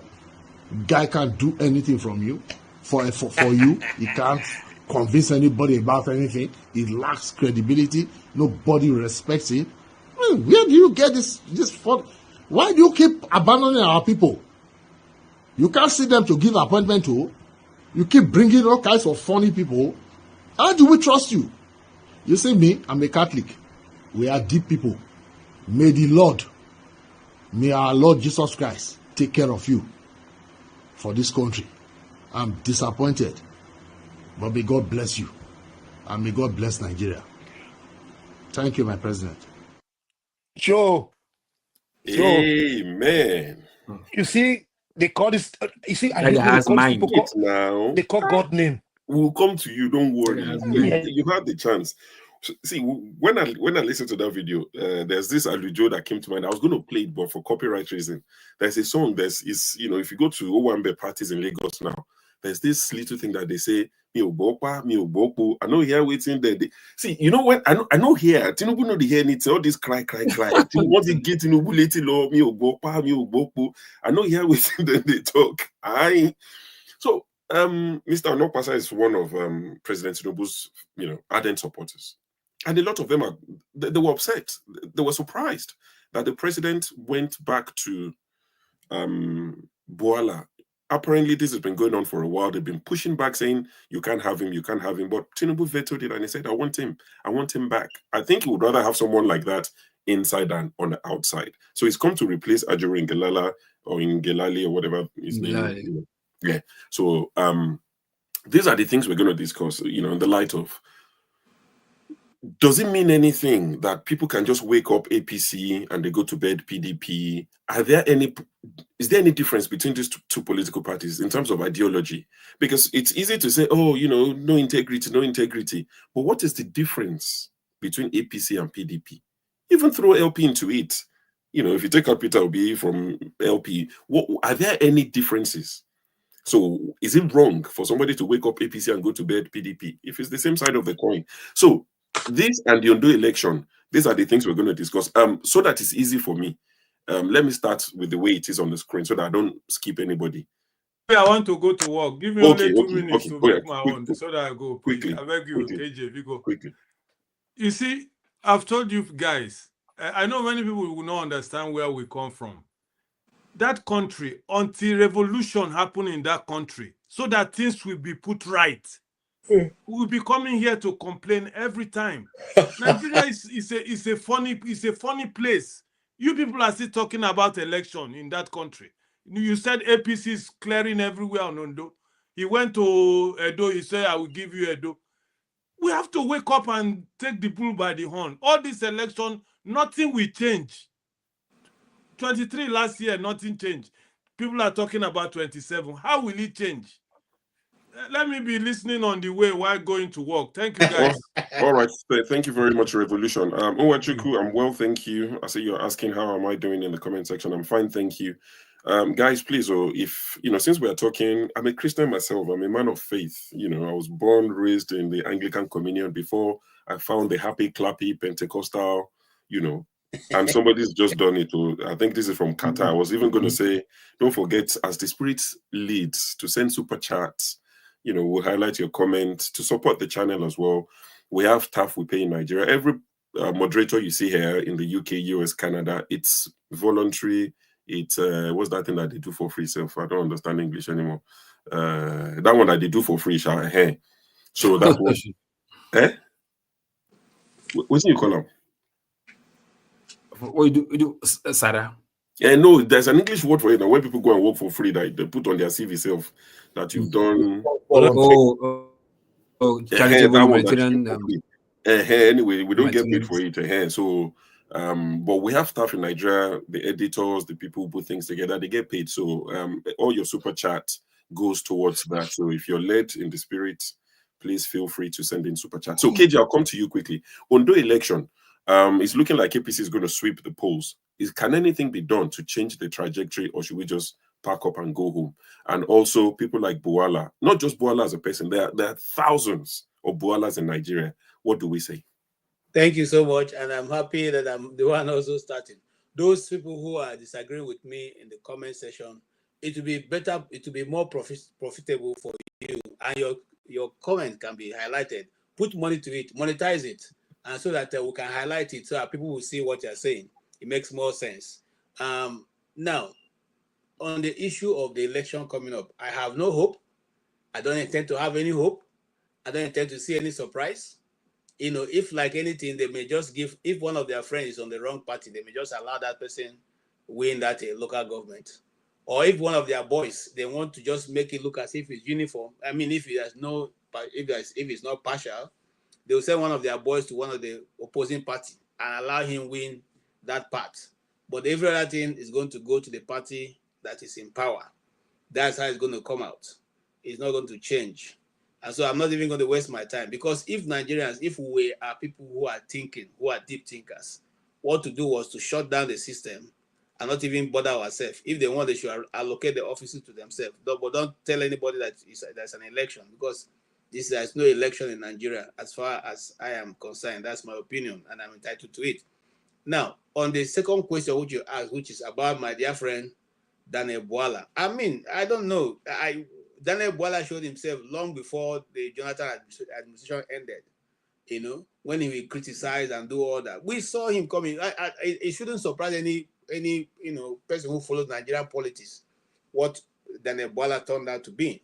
I started listening to Daniel Bwala right from when he was staying in that his one room in London when he was doing his course, and how he will speak, turn the politics upside down. I used to really wonder whether he was actually following the Nigerian politics. And when he came and found out that the government in power was no longer there, he was also, quick to adjust his cell and started, castigating the government that was, in power. And then quickly he was absorbed into that government. And consequently, when that government was about to end, he moved over to Atiku. Now, this is the same person. And this is what I'm talking about when people, want to criticize certain, pastors, especially like the earlier topic, about the GO. You see, these are human beings, and people will definitely, if we as people, nobody forced you, you can go take a wife, and the next 1 year, 2 year, 3 year, you say marry again. It is just human, So we are prone, we can make mistake. Now, but in these people's case, they are just belly first, and remaining Ronald Mockery. Okay, he's the next person. Of course, you know that Doekwe has fallen in place. Okay. Don't forget Femi Fani-Kayode. Femi Kayode has done all the testing. Even that one has gone back, front. And they refuse to be in position. In fact, that's the most painful one now. So these guys who are going in now will try and get him position, because he needs that position to survive in the next 4 years. Okay, no matter what it is, they are going to give, because Femi Fani-Kayode is good. I mean, he can tell you blue is black and be telling you with open eye. He won't do him anything, So Daniel Bwala is not a disappointment to me, because I knew it would come to this. The same person who stood, and that's why I keep saying this about we who carry Christ in our hearts. You said you didn't want to do this because you are protesting against Muslim ticket, and today you are the one shouting around the whole world, And I see now. I understand what a friend of mine told me before now, that Aguilari was told that he was not lying enough, so he was not painting the picture the way they wanted it, and even trying to oppose this man now, who is now being the person directing the whole affairs of the media, was what got him out of the job. I'm glad they allowed him to resign without, spoiling his record. But let us not expect anything different from what we are seeing. It's going to get worse as the day go by. Thank you. All right. Thank you very much. Man of Prestige, I'm going to come to you. So Ondo elections, it's looking like APC are going to sweep it. It looks like the incumbent is going to carry on for another 4 years. What does that say about, our electoral system, that despite the hardship that Nigerians are facing under APC seems to be winning? I mean, that's, if INEC are declaring them as winners, you have to say they're winning. So what does that say about us, about our electoral system, that despite all these complaints of we can't eat, the poor cannot breathe, and all these things, well, APC seem to be winning, so they must be doing something right. And also, Daniel Bwala, not him as a person, but what he represents, and people like Mr. Onokpasa that feel disappointed. Do you have any message for them? Yeah, this is where we are right now, so nothing has really changed when it comes to Nigerian politics, but it's running to a very different level right now. This APC, I think they have been able to master the art of corruption and ringing and everything. I mean, Tinubu is already guaranteed for 2017. So go mark it to what's today. I just said 11/16. Yeah, Tinubu is coming back by God. With God, with God help, with health, he's gonna come back. There's no doubt about it. I mean, they have their own people, put in different area. The INEC chairman and something like that. So they know how to ring the election. It's pretty much it, foregone conclusion that they're going to sweep the voting. I think somebody was saying, was you sure that was said that the early election result is showing whereby they're sweeping everything. So it's not really surprised. This is the situation where we have, because a person like Tinubu, we can stay here and speak all day. I'm not saying we shouldn't speak, but he doesn't listen to it. He doesn't listen to us. I mean, I think it was somebody that made a comment the other time. It was about the CIA something, which we're going to get into. Somebody said that he's not smart enough to be an asset. You don't have to be smart.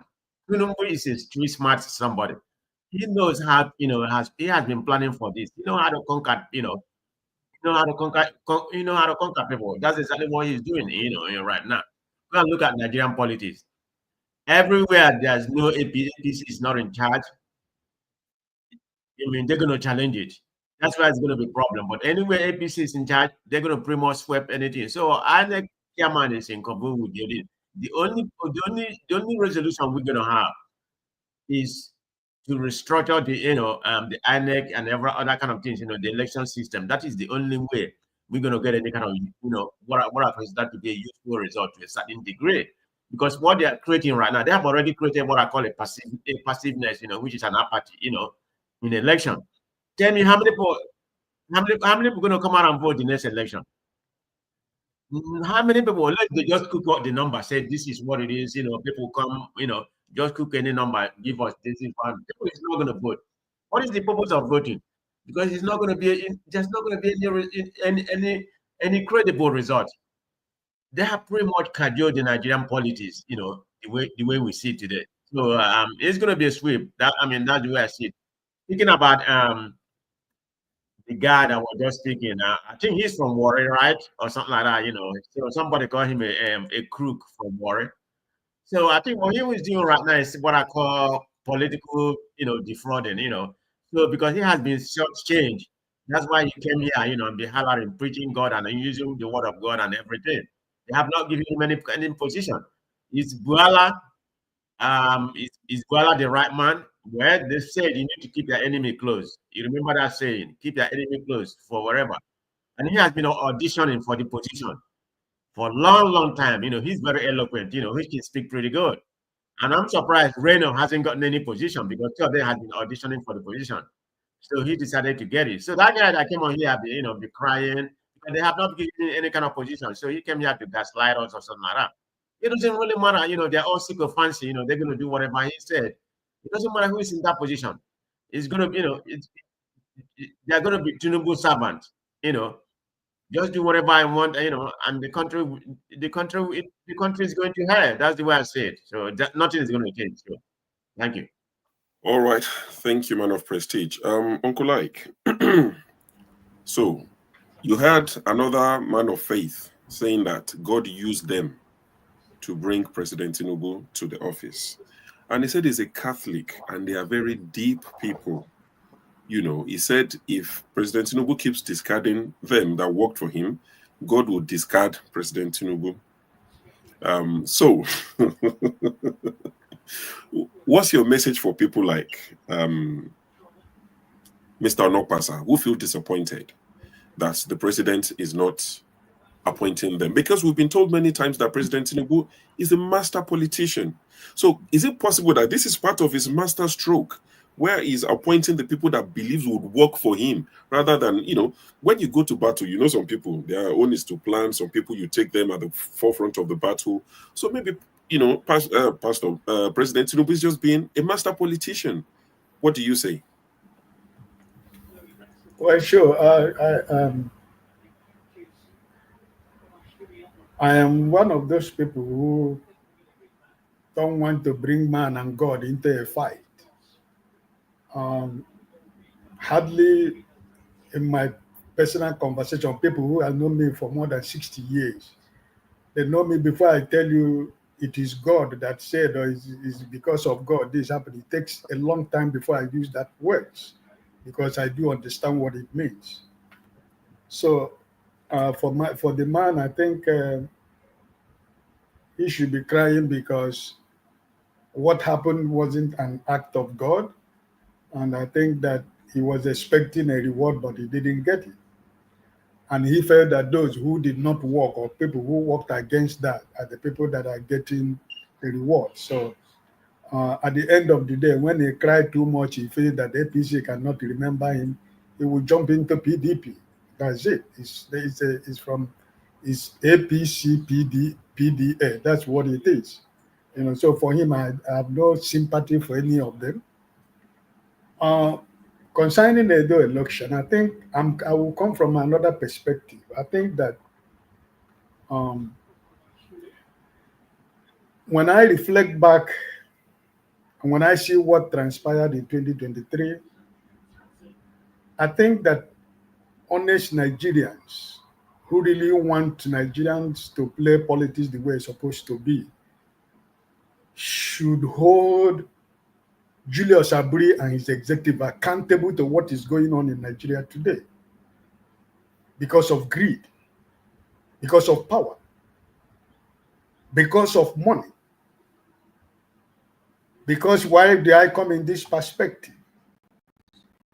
If after this 23 election, that Julius Aburi and his greedy men in his executive have allowed a free and fair National Convention of Labour Party,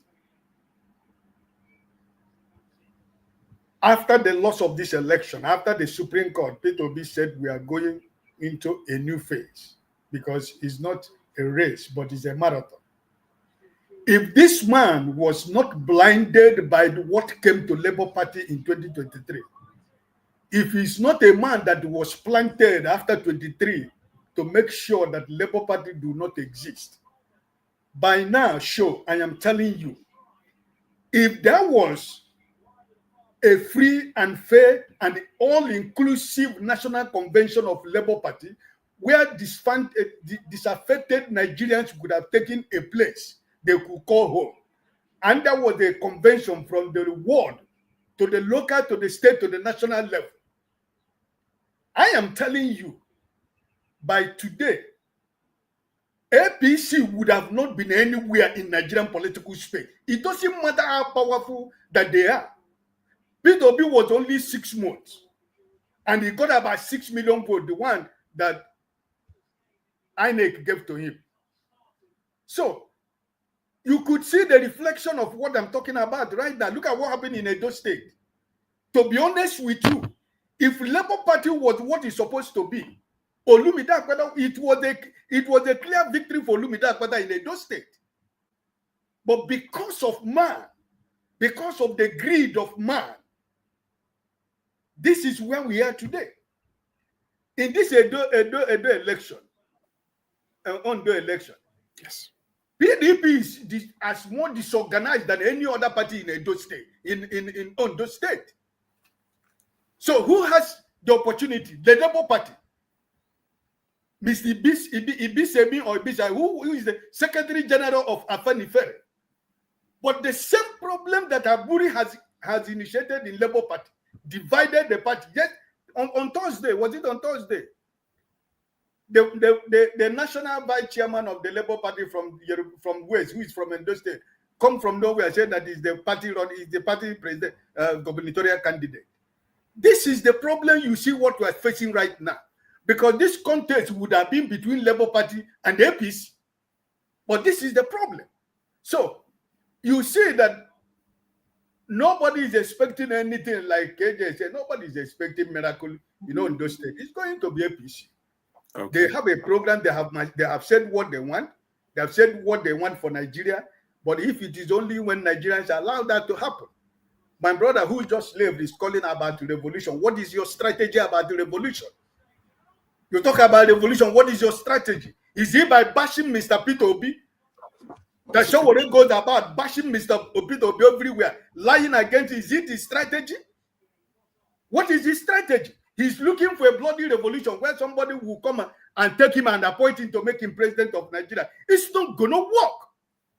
Right. Let Mr. Sowore and Mr. Peter Obi walk into the campuses of Nigerian universities today and let them test their popularity, because he has lost everybody. Okay. So if you think that his strategy is by bashing Mr. Peter Obi, lying against Mr. Obi, what Mr. Obi has done in Anambra State is his strategy to cause revolution in Nigeria, you're deceiving yourself, because you don't have any strategy. Right. Sowore has lost the Nigerian students. He doesn't have up to 1% support in any Nigerian campus today. Okay. But let Mr. Peter Obi walk into any primary school, no matter what part of Nigeria, walk into any Nigerian university, anywhere, and you see what I am talking about. The new Nigeria is possible.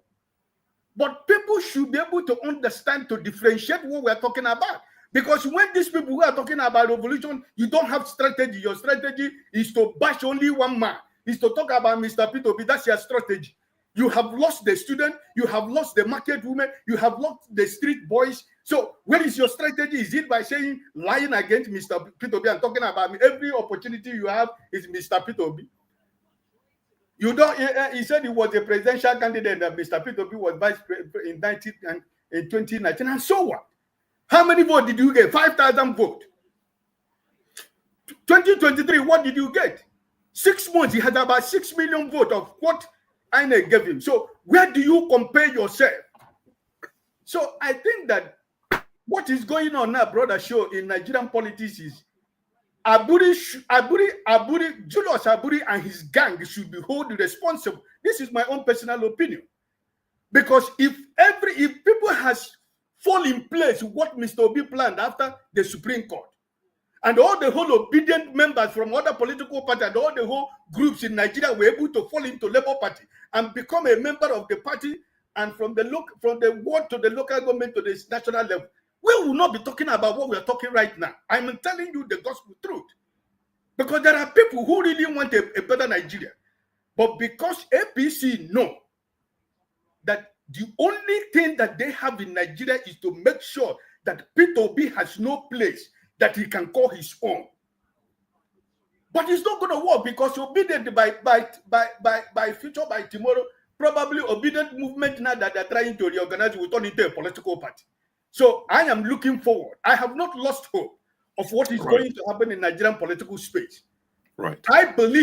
I sincerely believe, I said it here last week, Sowore, if you think that you have the master what it takes to rule Nigeria, you have to change your strategy, because you do not have no strategy. All right. Thank you, Uncle Ike. I think this looks like one of those ones that the editors will love and cut out and share to everybody during the week. And I'm sure would reach Sowore, since Rudolph is his man. All right, so righteous man, you've come with the torchlight. Is the national grid down? So that I can come to you quickly, I would plead the indulgence of the other members. Show. Yes, sir. Show. And the rest members of the panel, Nigerians that are in this panel that are honest and truthful. The problem of Nigeria is the Igbos. The moment Nigeria allowed the Igbos to exit Nigeria, the nation called Nigeria will be fine. I'm not saying it for you to agree with me, but this is the bitter truth. Because there is no reason why on earth that the elite and political class in Nigeria refuse P2B to be the president of Nigeria. When the Nigerian masses, I mean the ordinary Nigerians across board voted for P2B massively, and he was denied that position because he's an Igbo man. This is truth. Beating about the bush, even if P2B contests 20 times, they will not give it to him. There is an agenda, there is a policy that Igbo man will not rule Nigeria. And that's the problem Nigeria is having. They should allow Igbos to exit Nigeria. And you will see Nigeria will start working. Because the two major tribes and the minority tribes that agree together will now sit down and work out how they will make Nigeria work. But as long as Igbo man and Igbos are still in Nigeria, Nigeria will not work. Because that opportunity to make it to work will never be provided. Tell me who among the politicians that contested 2023 election had the pedigree that will be carried. Mention one. Nigerians voted. Yorubas, Ijos, Hausas, Middle Belt, Fulanis, they voted for P2B. Didn't you see how the judiciary, the Supreme Court, turned the Abuja, the Federal Capital Territory, to become a state because an Igbo man won? Why are we deceiving ourselves now? Why are we cosmetically putting a picture that is not existing? Nigeria is not working and cannot work. Okay. Thank you, righteous man. Thank you. A passionate one. Of course, slightly away from the topic, but I hear you. It's have your say. You've had your say. I see what you're saying, but I disagree with this part of it. Not that we're going to go back and forth. You said the minute the Igbo man is allowed to leave, Nigeria will start to work. So you think the minute you guys leave us, Tinubu and Shetima and El Rufai and the Fayoshes and all these people will now say, now let's start treating Show and the other people nicely. No, Nigeria still won't work. The fact that what you can say is if you're allowed to leave, you can go and make it work for yourselves. But that the rest of us will all of a sudden start enjoying. They still won't be nice to us. But I hear your submission. Thank you for dropping by. Flagship, I'll come to you. So going back to the conversation, Ondo election is currently ongoing. It looks like, sorry, one moment. Okay, thank you for that. It looks like APC are going to win. That's what it looks like right now. I'm not calling the election. I have no figures to back it up, but from the ones I've seen online, the pictures of the result sheet, it looks like it's a clean sweep for APC. John, if you please sit up while you're on the platform is one of the things that we did mention. So sitting up is one of the requirements. I'm not sure if John can hear me. I don't want to put you backstage. So sitting upright is one of the minimum requirements to be on the panel. Thank you. When you're ready, someone will bring you back. Just, for the time you're going to be with us, sit up and have a conversation with us. It's a sign of respect for us and for the rest of our viewers. So, Flagship, coming back to you. So in terms of the election in Ondo State, it looks like APC are going to sweep the poll. The question I have for you is there any point for opposition party to keep participating under the current arrangement? All the by-elections that would happen between now and 2027, and even the 2027 election itself, like, Uncle Ike was alluding to, if they had allowed Peter Obi to consolidate power within the Labour Party and the rest of it, even with that, do you think it would have worked with the current setup? And also, if you want to chime in on Daniel Bwala, the APC guys who are not happy with his appointment and the rest of it. Well, yeah, with his setup as it is right now, I don't think it will work, for these reasons. When Tinubu was campaigning, there was this alleged story that, actually it was after he won, after he won, there was this story that he's trying to make Nigeria a one-party state. And in Pidgin English, we would always say, like play. Be like say it won't happen. And if we're not careful, play will turn to eat and go. You know, they are working on it. They are working towards it. And it seems like they've got their act together. Until our electoral act is reformed, and until they remove Mahmoud Yakubu as the INEC chairman, and until an appointment or the appointment of a chairman for INEC is devoid of the presidency, we will go nowhere.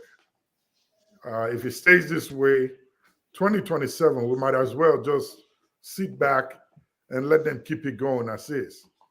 And we need to be careful how we approach this, because by the time 2027 comes and goes, it might be a different ballgame entirely. Are we going to be dealing with a pseudo-monarchy system where one party takes it all and continues until whenever they get tired? I wouldn't say we should sit down and watch. We need to fight back. We need to push back to make sure the Electoral Act is reformed. Or if this whole system is not working, we need to scrap it and figure out a system that works better for us. Nigeria is not having an election. You and I know that. We cannot deceive ourselves. The vote of the people do not count. The election in Ondo today, the result has been predetermined. The sheets are ready to be submitted. You and I do not have access to what they put in, unlike elections in other countries where, as the data is coming in, you're seeing it real time. This one is cooked up, is ready to go. Whatever they give to you, you take. If you don't like it, go to court. And who's in charge of the courts? Their own boys and girls, you know? So it's not going to work at all. With reference to Mr. Onokpasa and the other guy that Tinubu just handpicked, you know, there's a law, if you've read this book called The 48 Laws of Power, you know, every time I look at these guys, I tend to see this book in play. You know, they put one of these laws here and there and use it. And the one that Tinubu is using now is, I think it's 12 or 14, I can't remember, but I'll go back and check it. It says, get your enemy, right? Bring your enemy close inside your circle. Let them work for you. With them, you will know what your enemies outside are doing. And when it gets to a point, you can strike them. You see, Bwala, he thinks that this appointment is all good and dandy. Tinubu is going to get rid of him in no time, one way or another, when he gets what he wants, or fishes out whatever information is looking for. Onokpasa is crying now. He's calling Jesus and God in his tears that he's sharing. What he's saying, I'm from where he's from. And this is what he's saying in the many words that he spoke. You see me for here, you can't go pick that guy instead of me. Now that guy you go take. That's what he's saying. He at one breath he's saying, we are the ones that put you in power. And in another breath he's saying, God put you there and God can spill you out. Newsflash, Mr. Onokpasa, the God you are talking about will not do that for you. He will never make it happen. So take it or leave it. The guy is there, he's going to do what he wants. And learn your lessons. Next time, you make a good choice. So I hope that Nigerians will begin to see things from a different perspective, that these guys that you all run behind, when they come to you and call you fellow citizens, at a time they're trying to just put a mirage on, like they're campaigning, and you run after them and give them your support. They really don't care about you. They don't have you in mind. Nigeria is just a geographical region right now as it is. It's a geographical region that Nigerians have found themselves. And it's unfortunate because there are a group of people doing business in this geographical space. And this group of people don't care about the citizens that are occupying that land. So no matter what happens, they do what they want and they get away with it. You can cry as loud as you want. Nothing is going to change until you take the bull by the horn. All right. Thank you, flagship. The flagship. Tim Gaddis, I've seen your comment a few times. You're asking me to define a master politician. I think that question would be best posed to President Bola Tinubu supporters, because that's what they say. Every time he makes an appointment, they say he's a master politician, he's a master. And I always ask, how about governance? It's about politics for a lot of people. When he appointed Ojuku's wife, Mrs. Bianca Ojukwu, they said, oh, he's a master stroke. Oh, Tinubu is a master politician. So I was just quoting the supporters of the president. Not that I'm saying he's a master politician. I don't care either way if he's a master politician or not. It means nothing to me. But that's what these people think. Omori, I see you in the background. I know that if you call Showore 3 times, Omori, you would appear. I'm hoping that this will not turn into a Showore versus Peter Obi. Omori, I'm going to bring you on the platform and you'll have your say in a minute. But we'll go next to Henry Gabriel. Henry, so talking of the elections, I know Ondo is I think Ondo is the closest to you in terms of living the Southwest. You know, so Ondo, they're having their election today. The INEC chairman, Mahmoud Yakub, before this election said they've learned their lessons from Edo State and they will do better. You buy them, Abi, you know buy them. Sure. Please. So, a thief will always be a thief, no matter how you want to paint it. A pastor is a fraudster, going to be a fraudster. A corrupt politician will going to be a corrupt politician. There's no way Yakub going to change. It can never change. Here's some of you who's calling 2027, people are going to let's support people are going to win. If the election is being the same system we are right now, you people are just joking. Yakubu came out publicly to tell the whole world 2023 election going to be a free and fair election. This is what he promised people. They gave him everything, the tools, the money, everything he wants. What came out? No. We say, let's move on. Like some of you say, let's move on. We are moving on. People are suffering in the country right now. He came out publicly, said they made a mistake. They're going to do it better. And then Edo State election came out. You see the change. You see it. The ring is so cheap. You see that the ring this election to APC. They are still in court anyway. It came out to tell you people again, the same people who was talking about 2027, that those State election going to be better. They learn for their mistakes. Are you kidding me? As long the president who elect all this bunch of criminals who call themselves INEC, yeah, they call it independent. They are not independent. They answer to Tinubu. They answer to Buhari. Can you imagine they brought Wike's cousin for the state election? You know that, sure? Yes, I did. Is that normal? Well, the man said he has every right that because it's related to Wike, that can stop him from being Yeah. INEC. Wike who sold PDP election to APC in Rivers State, who said APC is a cancer.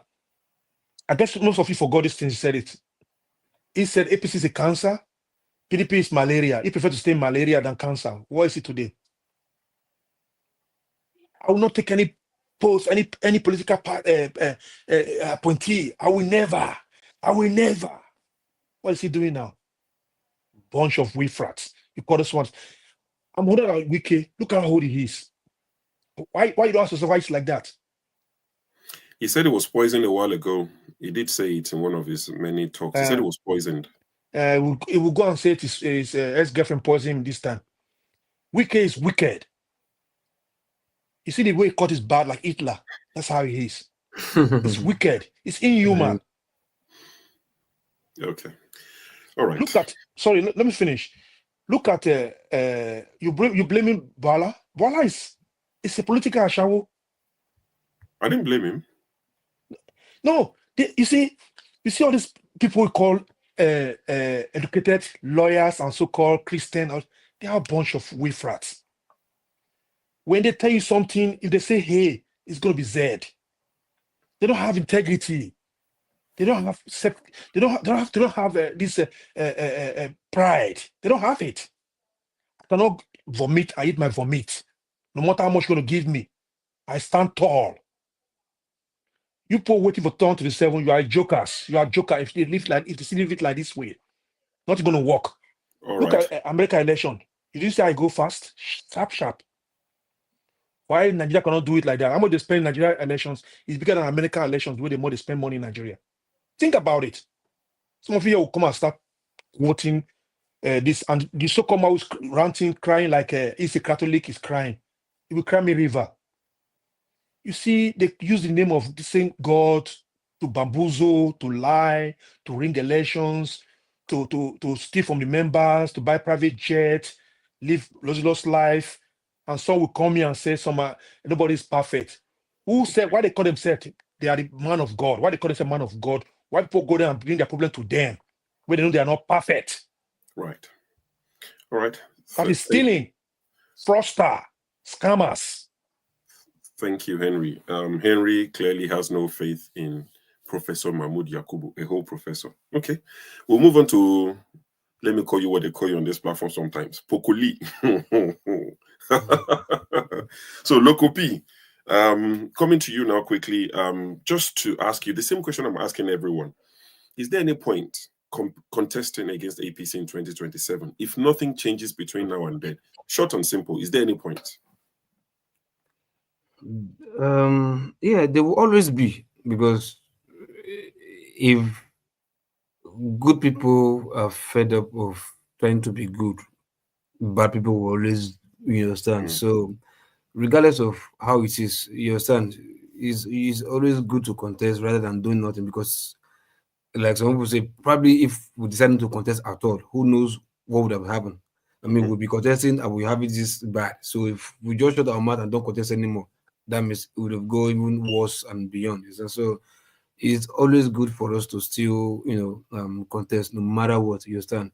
Because if we give up these things, more people will also give up. Many people are even looking up to us to, like, it's because of us fighting, speaking. That's why they're even trying to even stand out to do the right thing. So I think you don't need to lose hope. It's good for us to always also contest and keep the little candle burning. Who knows? That candle will become a full blaze one day, you understand? So it's good for us to contest. Yeah. The reason why I ask is because there's a trend now that is beginning to surface. Go to court was what was said in 2023. And when someone tells you go to court, I mean, you live in the UK. I don't think you've ever been told by anyone that you've had disagreement with to say go to court. But the confidence of that go to court in 2023 speaks volume.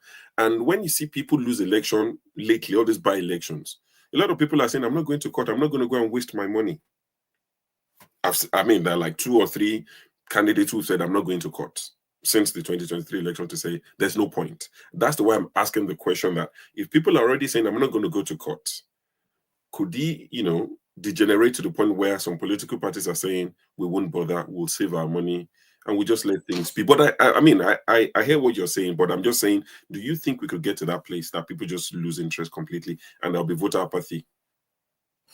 No, we'll never. No, we'll never. Because as far as good people still exist, you understand, no matter what, we'll never. And the idea of not going to court is somehow somewhat different from not even contesting at all. Courts, why? Because I know I'll contest and I have the hope of winning. If I don't win and I have, grievances or anything, there's no need for me to put it to the court, because I know the court is an ally. So there's no point. So it's just because of the alliance with the corrupt politicians with the courts, hence the aggrieved party and not even bother want to waste their money, because they know there's no matter, even if Jesus has come down, they'll still deny him. They'll still, you understand? So there's no point. You understand? I can try my luck and see if the people will definitely change their mind to say, okay, no, we die here. We need this good governance, and we'll make sure everything works better for all of us. But if it doesn't happen that way, then there's no point trying to go and look for devil's devil's ally and go and think one day they will come to your favor. It's not going to be possible. So not going to court is somewhat different from trying to participating at all. All right. Yeah. Thank you, Loco P. Righteous man, I'll come to you now. I know the first submission, I know say the hot you can't give us. Now that you've calmed down, things are a bit calm. You saw, I'm not sure if you saw the video of Mr. Onokpasa complaining that President Tinubu. Yeah, sorry, I didn't even speak on that. Yeah, talk to your brother. Give Onokpasa one message one time. Yeah. Onokpasa at least issued just try and be humble and call Rufai. Sorry, that I was challenging you that time. I never knew this how politics is. You understand? I never knew politics can be so devastating and backstabbing and all that stuff. But for me, what does he expect for crying out loud? I mean, look at the attendance of Tinubu, how he grew in politics. Why should you expect, when someone is looking for, army to fortify his force, political force, looking for more army, even if there is enemy, as far as they are going to do his bid, he doesn't care. So Onokpasa should, in fact, I'm even surprised Onokpasa is even complaining, like he doesn't understand how politics works, how not politics per se, Nigerian politics, because politics is of a thing is not a bad thing. It's just the Nigerian politics that is just different from the way politics is run. You understand? In fact, they should look for another word to call the way Nigerian play politics. It's not politics. It's just something else. It's not politics at all. So Onokpasa should not be surprised. You understand? And he's pained. He's just come here and be saying, no, I don't care. Don't give me anything. He's pained because nobody wants to work in vain. You understand? Nobody wants to make enemy and cause people for somebody else for nothing. You understand? Right. So he's pained. He was hoping one day it will get to his turn, maybe or whatever. But leaving somebody in your camp and go and take somebody from opposition or your enemy who did something to you and you are giving empowered person, that is painful to somebody like Onokpasa. That's why he could not bear his thought. And but so unfortunately, Tinubu has said he doesn't listen to social media anymore, that they abuse him. So he's just talking for himself and hopes maybe somebody's going to tell him. So that's it. Okay, that's fine. So I'll just go around for those who have not spoken on the topic. What we're currently discussing is the Ondo State election. It's looking like another APC win, despite the sufferings and the groanings of Nigerian. APC are winning at the polls. So how do you marry these two when the people on ground are saying Ebion power, but the same party that they're saying is causing hunger are winning at the polls? Righteous man, how do you marry these two? Quickly, in 2 minutes. And if you have any word of advice for Mr. Onokpasa, please drop it in there. I have no advice for any Nigerian politician. My stake is this.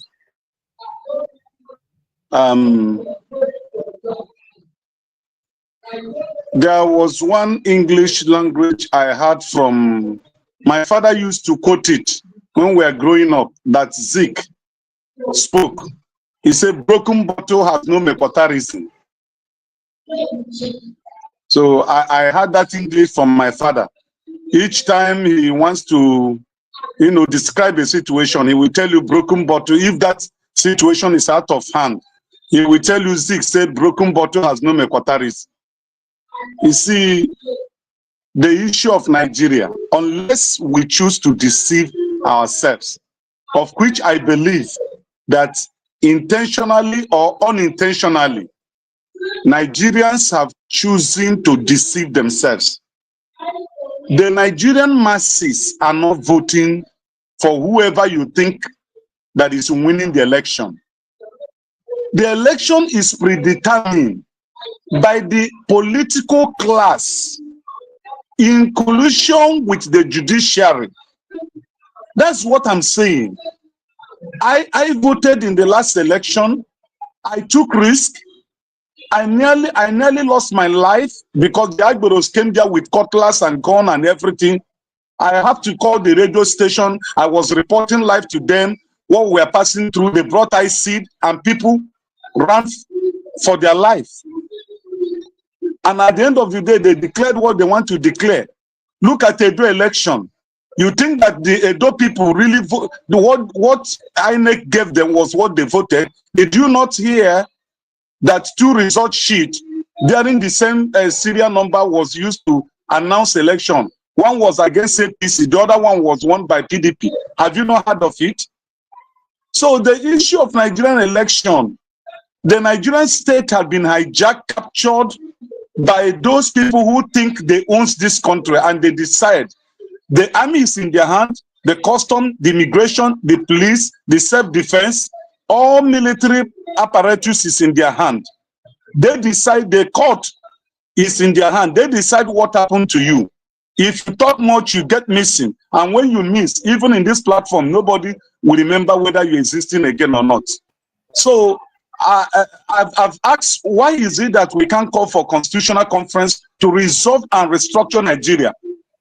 That question has not been answered. Why is it that we can't sit together and say, look, we can move forward the way we have moved for 64 years. For 64 years, we look at, I'm using Torchlight every day. You think I'm joking? I am in Band A, and they deceived us that Band A will be having live 24 hours. We got no light. We got no light. You can't go to the filling station and buy fuel and begin to power your generator. For how many days? For how many hours will you do that? Nigeria is not working, my brother. There is no grammar. There is no kind of love you want to show for a country that those who are leading it do not want it to work. The elite class in Nigeria does not want Nigeria to work. So they choose whoever they want to lead and they stamp him there. And that is what is happening in these circle elections we are seeing. And it will continue like that. In 2027, the man will be returned again that he won. That is just the simple thing. And I'm tired. I am tired. Okay. Thank you, righteous man. Sounds quite frustrated, and one can understand rightly so. Mr. Mori, welcome to the show. Like I said earlier, jokingly, I know that you would appear was a matter of time, but it's good to have you on the show. So we're discussing the Ondo elections. Haven't seen what is going on in Ondo election? Haven't witnessed the Edo election? You're a man that supports Sowore. Sowore wants to run for presidency. He has said he won't stop running. He believes that, if he gets into power, he can fix a lot of things. But with the current situation, with the current structure, do you believe your man Sowore or anybody else stands a chance of even winning an election in Nigeria? Because APC are clearly, they're popular. They're popular amongst the people because they keep winning. What do you say? Yeah, thank you very much for having me. Greetings to everybody on the panel. This is a very pertinent question and a very sensitive one at that. I think now we are beginning to ask the right questions. Before I get started, I want to tell you that this is not an English class. I know you are capable. I have listened to you. You are a very intelligent human being. APC is not popular. They are notorious. There is a difference between notoriety. They are notorious for the bad reasons. I say that intentionally, but carry on. Having said that, today is not about. I didn't come here because Sowore. And the last speaker has spoken very well. The reason why I came on board was the same person. Instead of seeing the bigger picture, the elephant in the room, we still leave the object and pursue shadows. People are still pursuing shadows. They talk. Somebody was talking about comparing Sowore with Obi. Let's assume this messianic position of Obi. Obi is a credible candidate. He was, and he's still. So a lot of people have it in mind that Obi won the last election. They might not be far from the truth, considering what happened in Abuja and in Lagos. For somebody to come here and start bashing Sowore is not your problem. You're not looking at the bigger picture. You're making comparison between Sowore and Obi. Even if Obi, let me summarize it for you.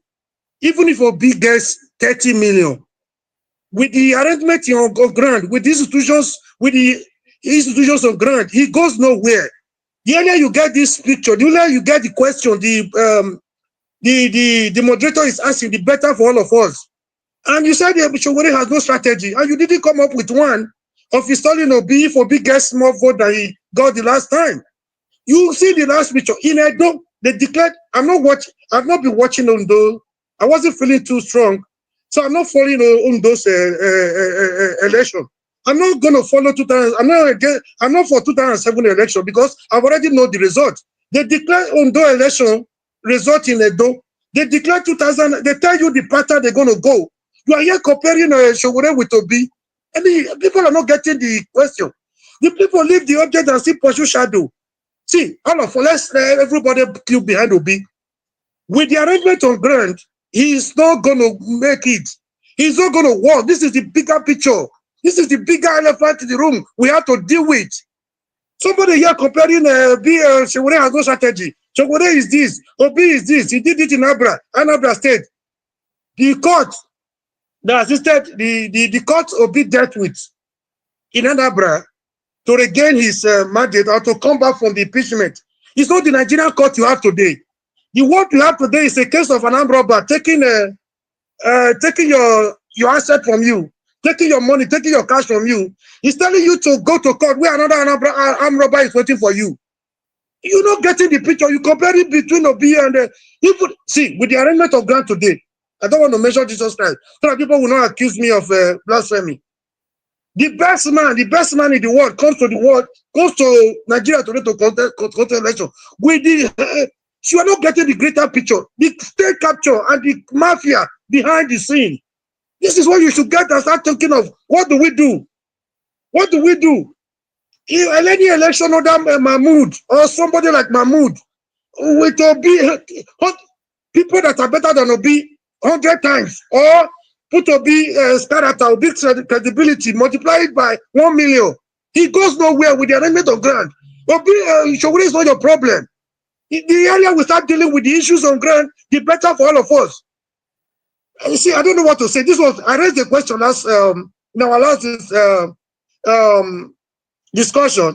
People miss. I don't know whether they don't get me right or they were still comparing what Obi did, what he didn't do. I didn't mean to attack Obi. I didn't mean to promote Shogure either. And this is the same question you're raising today. I told them they took it out of the contest. They didn't get my question. With the arrangement of grant, the best Messiah goes nowhere.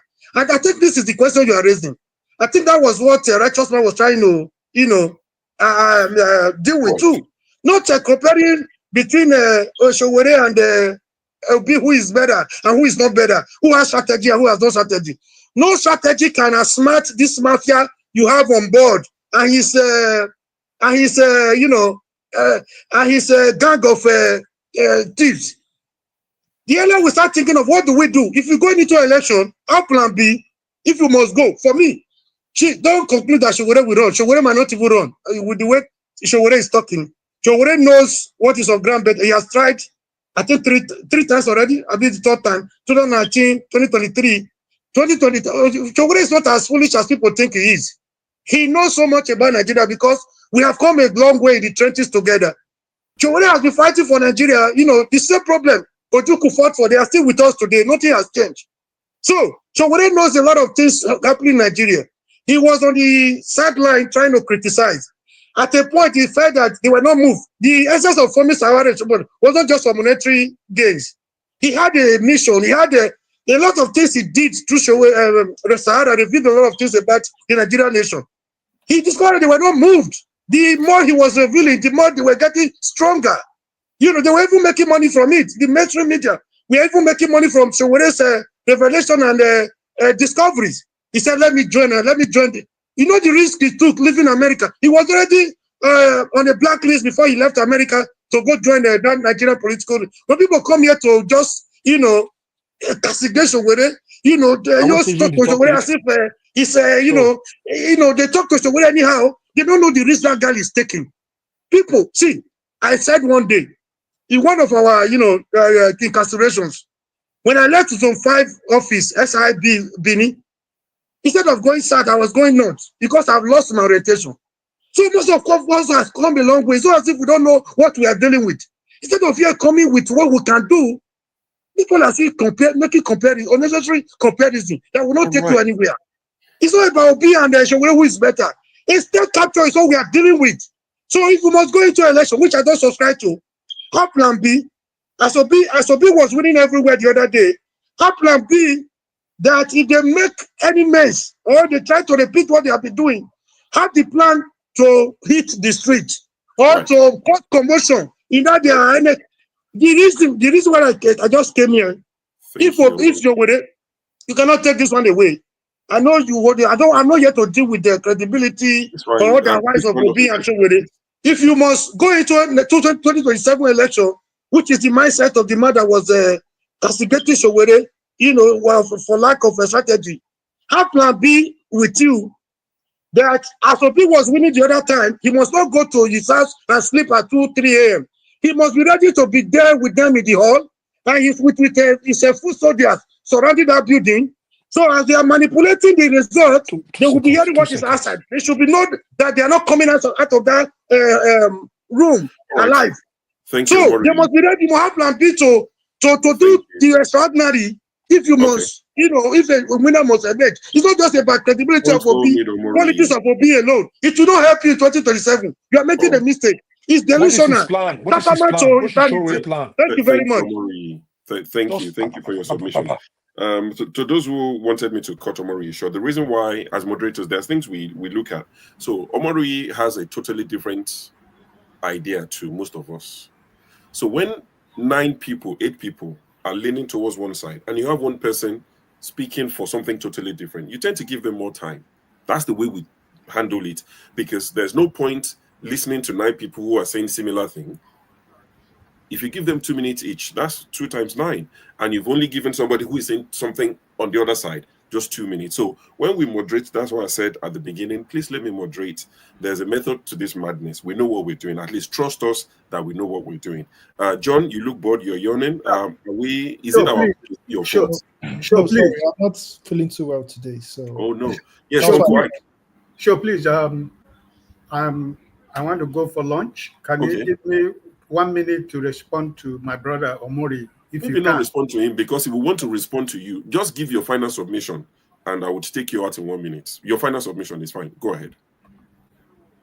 I just want to tell my brother Omori that I wasn't comparing Showere and Peter Obi. You misunderstand what I'm telling you.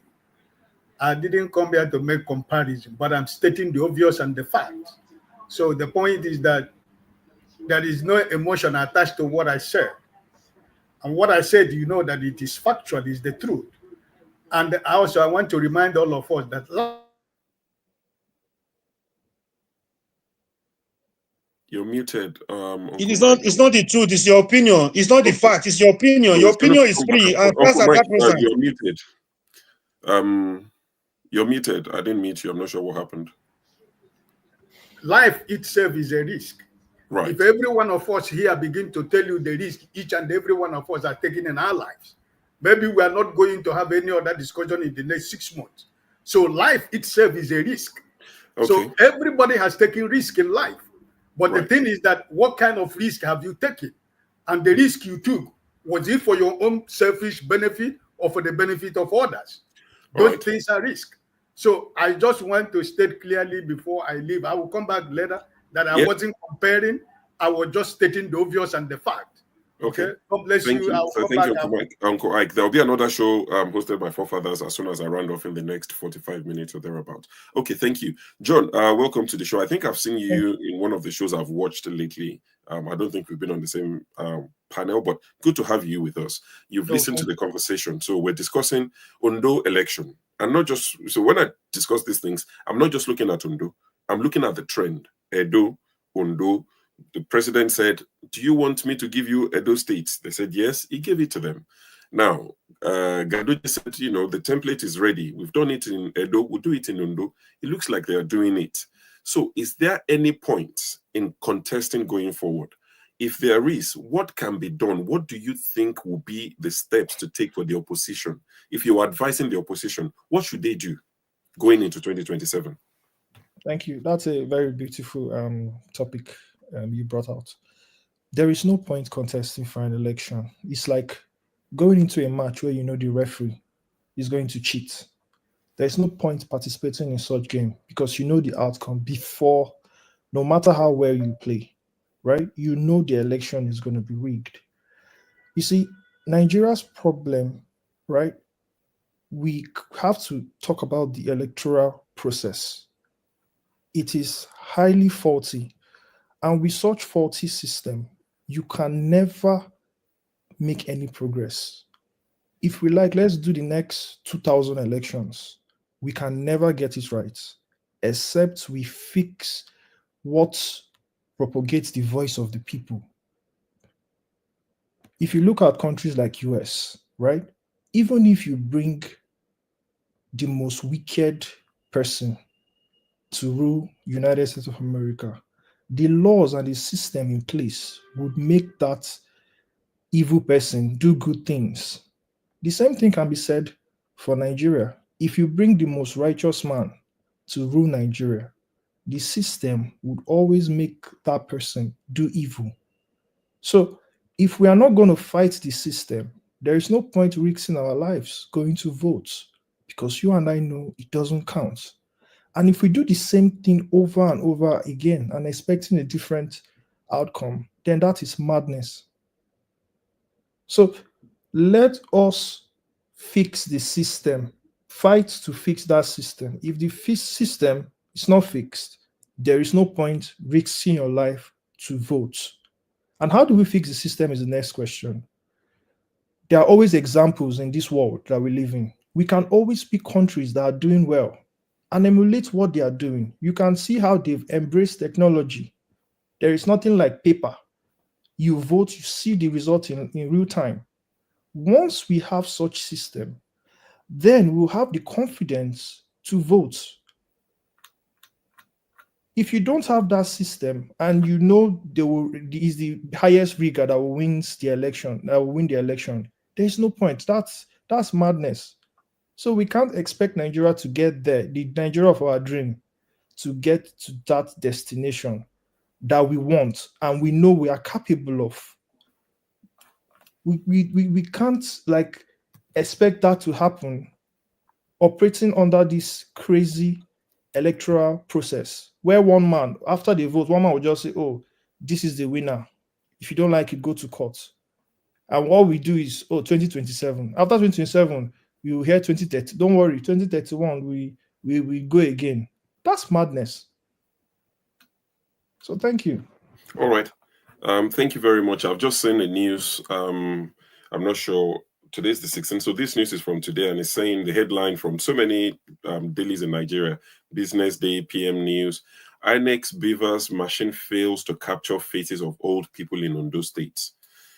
So there's something wrong with the technology that is not even capturing the faces of old people in Ondo State. So how they're going to declare such results, I do not know. But I'm going to come to Eagles here quickly. Please, let's keep it brief because there's one last topic that I want us to discuss. The news that broke during the week that it was alleged that our current president, President Tinubu, is a CIA asset, quote and unquote. I want us to touch on that before I round off and hand over to forefathers. So let's keep this brief. Wally, good to see you. But Eagles here, please go ahead. Ondo elections, what does it mean? Is it of any importance, especially with the sort of news that we're getting now that even, Beavers is not capturing some people's face? They've been disenfranchised. So what's the point? People coming out. Good morning, everyone. And the reason I'm smiling is that in this panel, anytime is my own time, that time that we know that we are short of time. But I'll keep on giving my tweets. No problem. Join us from the beginning. No issue. The issue that we are facing in Nigeria is that we have refused to tell ourselves the truth. And where we tell ourselves always truth is this panel, where we come to fight each other and forget to fight people we're supposed to fight. That's the main issue. We are here condemning each other's opinion, but we cannot go outside there to condemn other people, all these political elites' opinions, to stand for them. Let me tell you the truth. Nigeria have not come into the level where the citizens will stand up for the right thing they're supposed to stand up, because it have not choked them on the neck. When it chokes them on the neck, nobody will ask you to retaliate. For instance, as a man of prestige is right now, I went to where he is now and begin to hold him tight, serious, and he cannot breathe. What do you expect? he will fight back to make sure that he regain his strength back. So Tinubu and APC have not hold Nigeria where we choke them on the neck that will make them to stand up for their rights. They talk about what happened in Edo State. It will give you a clear vision of what is going to happen 2027. Mahmoud said that they are going to correct the mistake of 2023 election on Edo election. What did you see? The multiplication of what happened in 2023 that you see in Edo election. Now he has come out to say that we have learned our lesson in Edo election. We are going to correct it on Ondo election. And when you look at it, if I look at him as a repented Boko Haram, that's the way I look at it. Because in Nigeria, they say that they bring repented Boko Haram and bring it into society. What did they do? Some of them, they made away with guns. Until today, government of Nigeria, even DSS and all rest of them, could not find them till today. Does it mean that they disappear on planet Earth? No. This is a system that we have in Nigeria. If once you are a criminal, once you want to act as a criminal, the system will give you a chance to survive. The system will give you a chance to triumph. That's where we find it in Nigeria. But are we going to continue to live in a criminal life in Nigeria? No. We cannot continue in sin and grace our binds. So what do we do? What we need to do is to stand up, let the citizens stand up and speak their mind. Look at righteous man, my man. Come in an international program with a torchlight. Which message are we seeing in that replay? That means that Nigeria is total dark. Everybody in that country is in darkness. That's the message we are seeing here. Then what do we do to come out from that darkness is to make a step. It cannot remain in a hole where it's dark and begin to look for light. No, you must make a step for you to be saved. One of our brothers here said that in America, even if you put the worst person in America, the institution, the law, the rule of law will make the person to walk in a right standard. Yes, that is true. But when there is a rule of law is no longer recognized in the elite does not recognize the rule of law does not work. What do you expect? Even if you put Angel that place, the rule of law will make him to do whatever thing he feels that he can do, and nobody asks him. Till today, who asked Tinubu, how did you buy the private jet? How much did anybody ask him that question till today? No. Look at it, we are talking about 2027. Wike have planned with Tinubu how 2027 going to be. How do I know? By bringing his wife of Wike to the Supreme Court. Go to court. Who are going to judge it? Gaduje, wife, Wike wife, and all the rest of them. The woman that give somebody that fought in Imo State election to become #1, and people who are going to judge, who are going to make decision. So we found out that Nigeria, what we are practicing in Nigeria is election. Okay. We are practicing election. We are not practicing election. Okay. We are practicing people who are going to select the criminals are going to stand for us. Talking about CIA, talking about CIA assets. What do you mean by assets? When you talk about assets, talk about something that is viable to you. So that, we've not gotten to that topic yet.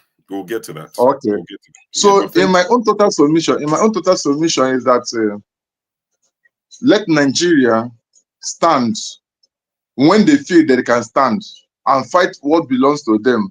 Because let me tell you the truth about Nigeria. The only thing that shake Nigeria, the only thing that shake them when it come out violently, they begin to run helter-skelter. But when you keep on speaking and speaking, they say that after talking, you relax. But what the strategies the APC brought that if you stand up, they are going to arrest you as they arrest minor and bring to the court.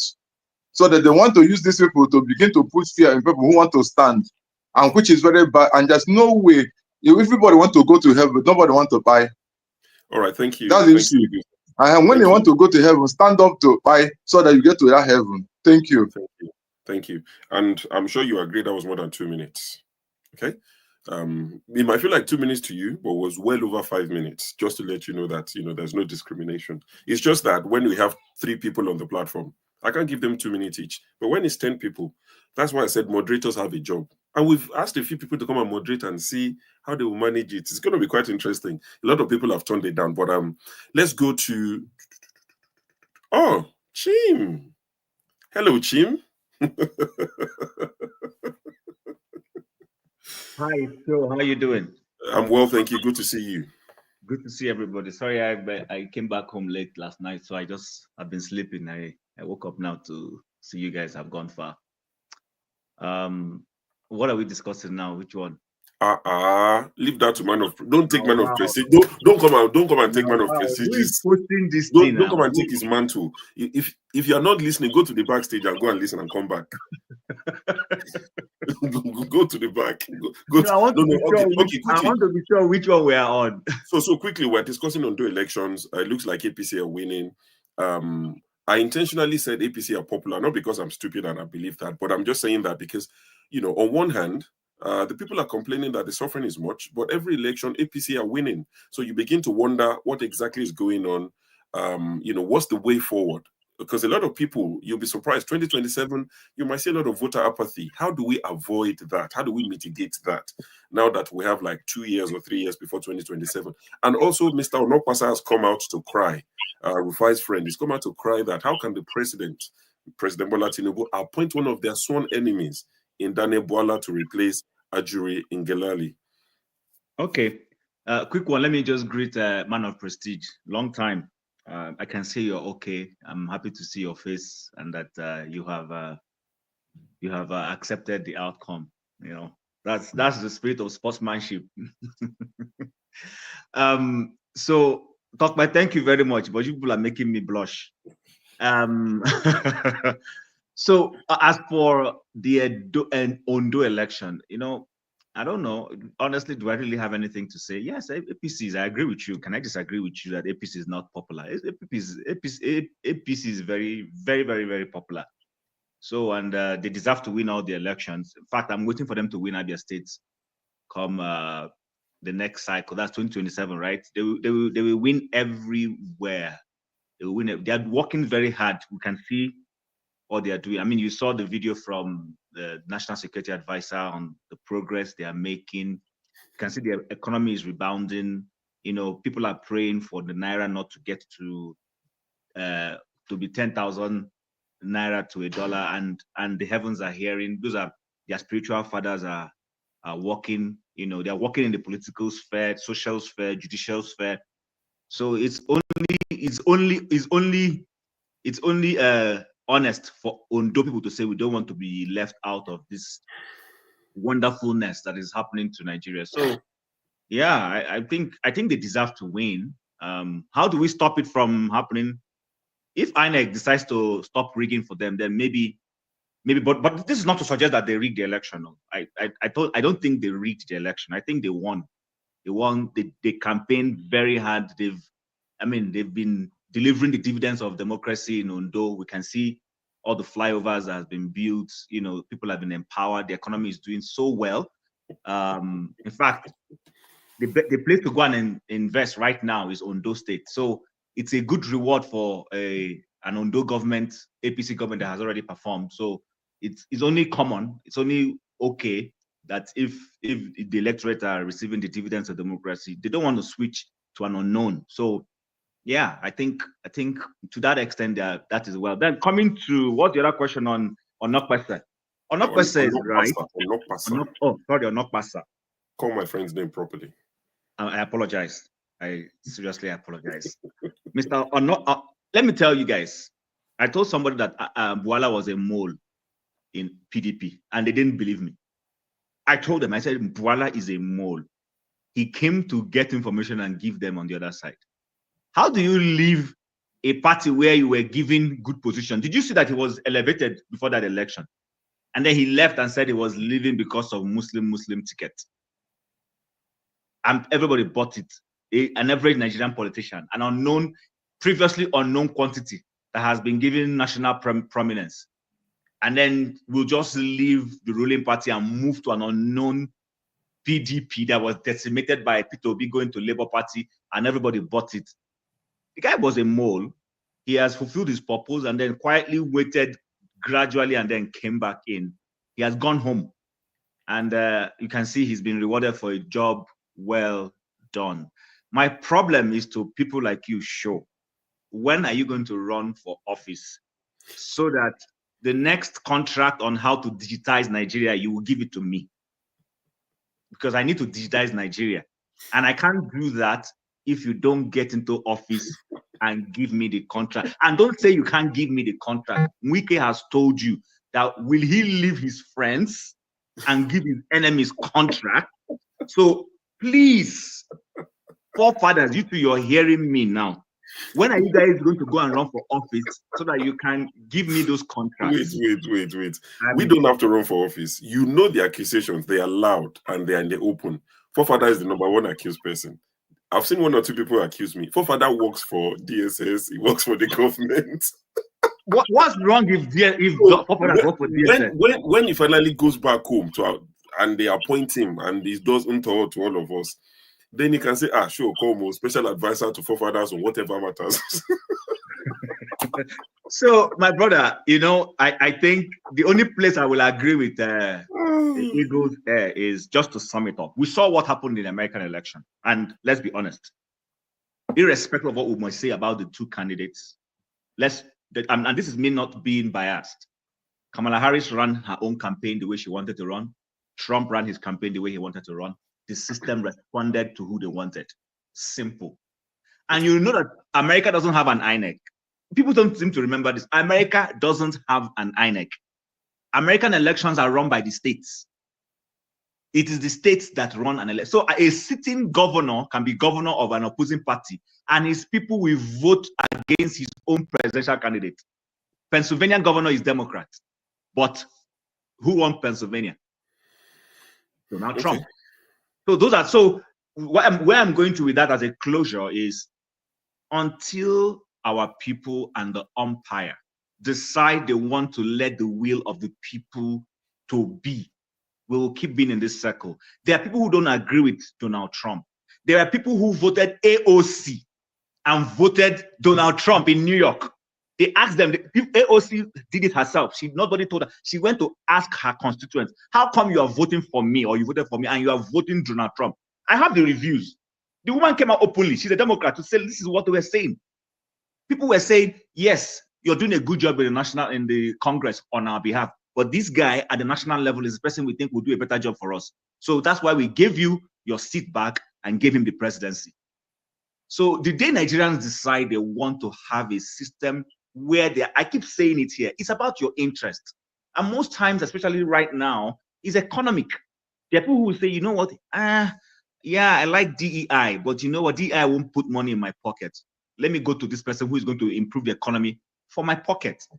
You might not like it, but that's what it is. So until Nigerians elevate the discussion, right now we haven't elevated the discussion, we will continue to see a popular APC win election.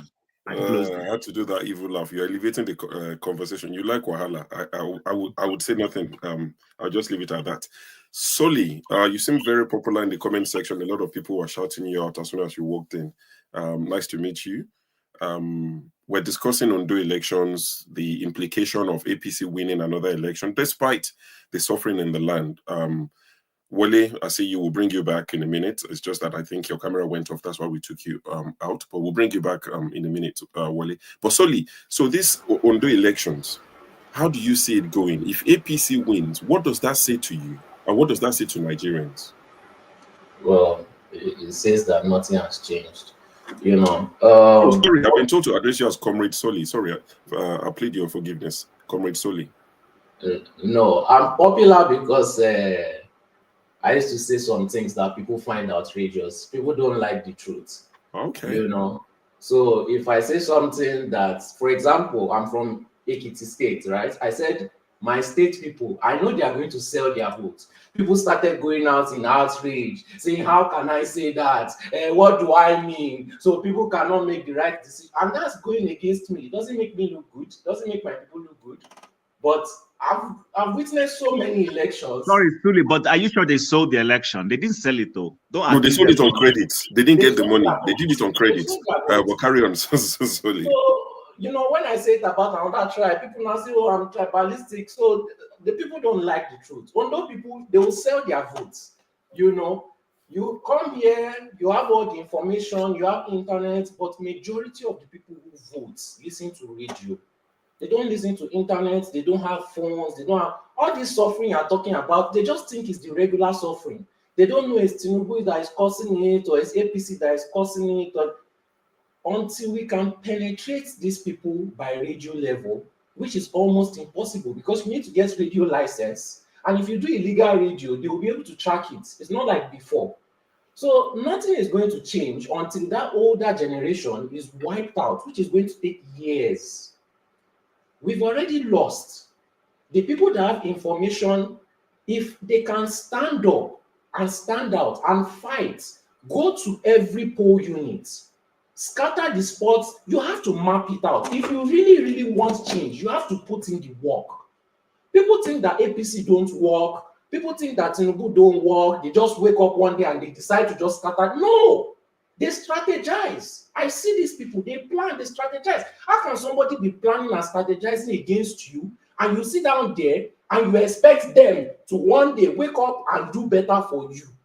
You are not strategizing against them. You are not planning against them. Somebody will sit down there and tell you the truth that, look, the first phase is accepting the truth. These people are going to rig the election. Sit down there and accept it. Don't argue it. Don't believe in any faith. Don't feel that your prayer is going to change anything. Accept the truth. Now, how are we going to curb this vote buying? Because this vote buying is a business. People have, they will go and meet the politician. They will say, oh, I have 10,000 people that can vote for you. I need so amount. Then they will go and meet a PDP. They meet every party. These people that have people to sell votes to, they meet every party. And the person that gives them the highest bid is who they will sell their votes to. So you might have 10 people that have 10,000 people each ready to vote. And they just buy them. They buy them like that. It's a whole business. Does this mean that these people are unstoppable? No. You self carry your own block of voters and you must have one interest. It doesn't matter what tribe, it doesn't matter what religion, have similar interests. Let's remove corruption out of power. When some people talk about Obi or Atiku, I live in the Netherlands. I'm coming from the Netherlands, from a non-corrupt country. I don't want partial corruption. I want somebody who is going to arrest Tinubu. You look at all these politicians that call themselves the opposition. Tinubu is known to be an asset. This thing has been set in court. How many of them are saying it? None of them. They all keep quiet because they have similar interests. How many of them have called Tinubu out, the opposition? How many of them have called him out for being a CIA asset? None of them. That lets you know that they have similar interests and nothing will change if any of them come in there. None of them are going to arrest each other. So if you come in there and thieves are roaming about and you say you're not going to arrest them, do you think those thieves are going to sit there in their house and do nothing about it and stop corruption? No. People have to accept the truth. You have to come in clean. Until the people are ready to stand up, the people have information. We are 250 million people, for Christ's sake. 1% of the population, 0.5% of the population can change the country. But they don't want to. We send them money, you know, we do so many things for Nigeria. We sit down there and we accept that nonsense. If we stop sending Nigerian money, forget sit at home. If we say that for 1 month, we are not sending money back to Nigeria, things will change. It's just little actions, but everybody wants their voice to be heard. Everybody wants to have an opinion.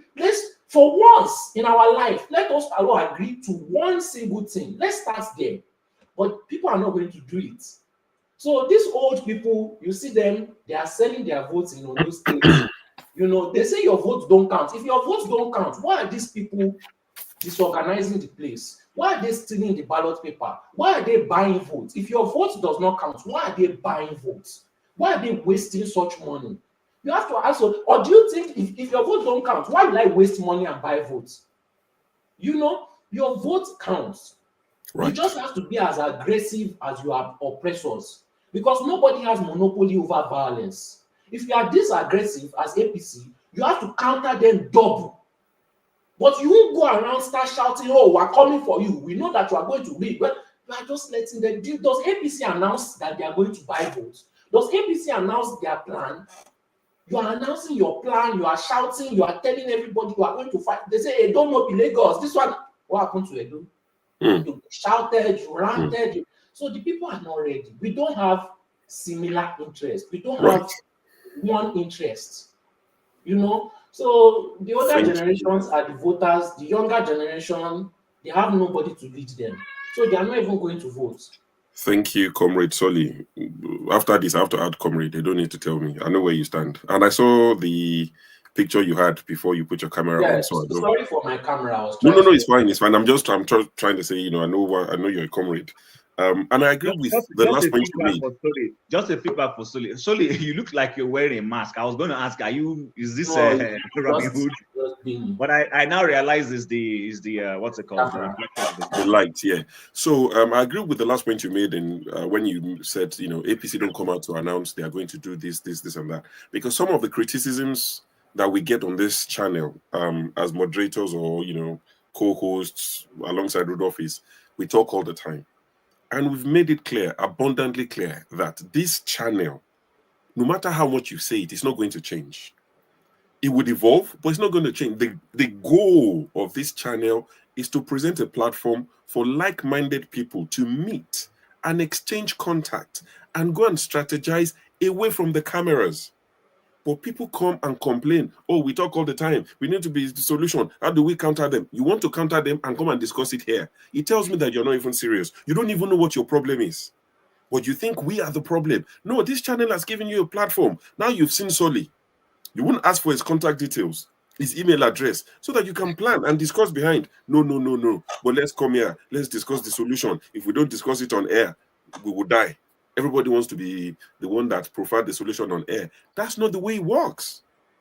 So exchange contacts by all means. Rudolph has said it. He said he writes, you know, articles in different publications. When you're ready, when you've done something, when you have something to publicize, when you have plans that are, you know, you've added flesh to the skeleton, bring it and I will help you publicize it.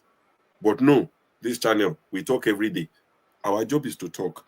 Those who want to organize and discuss solutions, it's a great opportunity to meet like-minded people and go and discuss it behind camera. I'll come to you, Wale, but before I come to you, Wale, please let me just confess. My uncle is not a senator. My uncle is not stealing money, because I know you will see how to go and ask my uncle. My uncle is not a senator. My uncle is not stealing money anywhere. So good to see you, bro.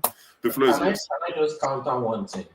I'm not saying people should not come you. Out. I'm not talking to you. No. Oh, the sub has gone to where the sub needs to go. It's not you. No, from what we said before, yes, it's okay to strategize, you know, and talk about your plans in the public. Now, the Kanu did it, and he did it very, very well, and he was always getting things done. The thing is that there's always a mole. Even on this platform, we should expect that there's a mole on this platform that will be supporting and pushing and saying we should organize and do. But you strategize in a way that even if they hear your information, even if there's a mole, there will be nothing they can do to stop it. That is a force. Okay. Thank you. So, how long, Chim? How long? No, just to quick. It's not going to be up to a minute, sir. So, Solly, I hear you. I understand you. But the whole concept of, I mean, nobody goes to no good general leading an army openly to discuss their strategy. You know this now. You've watched movies, at least even if you don't know it really as a military officer. We've watched movies, we've seen things, we've listened. Nobody discusses their strategy in the open. General Tinubu does not discuss his strategy in the open. That's why he's winning. When all of us are, you just go and discuss with his inner chambers and tell them their strategy, what to do.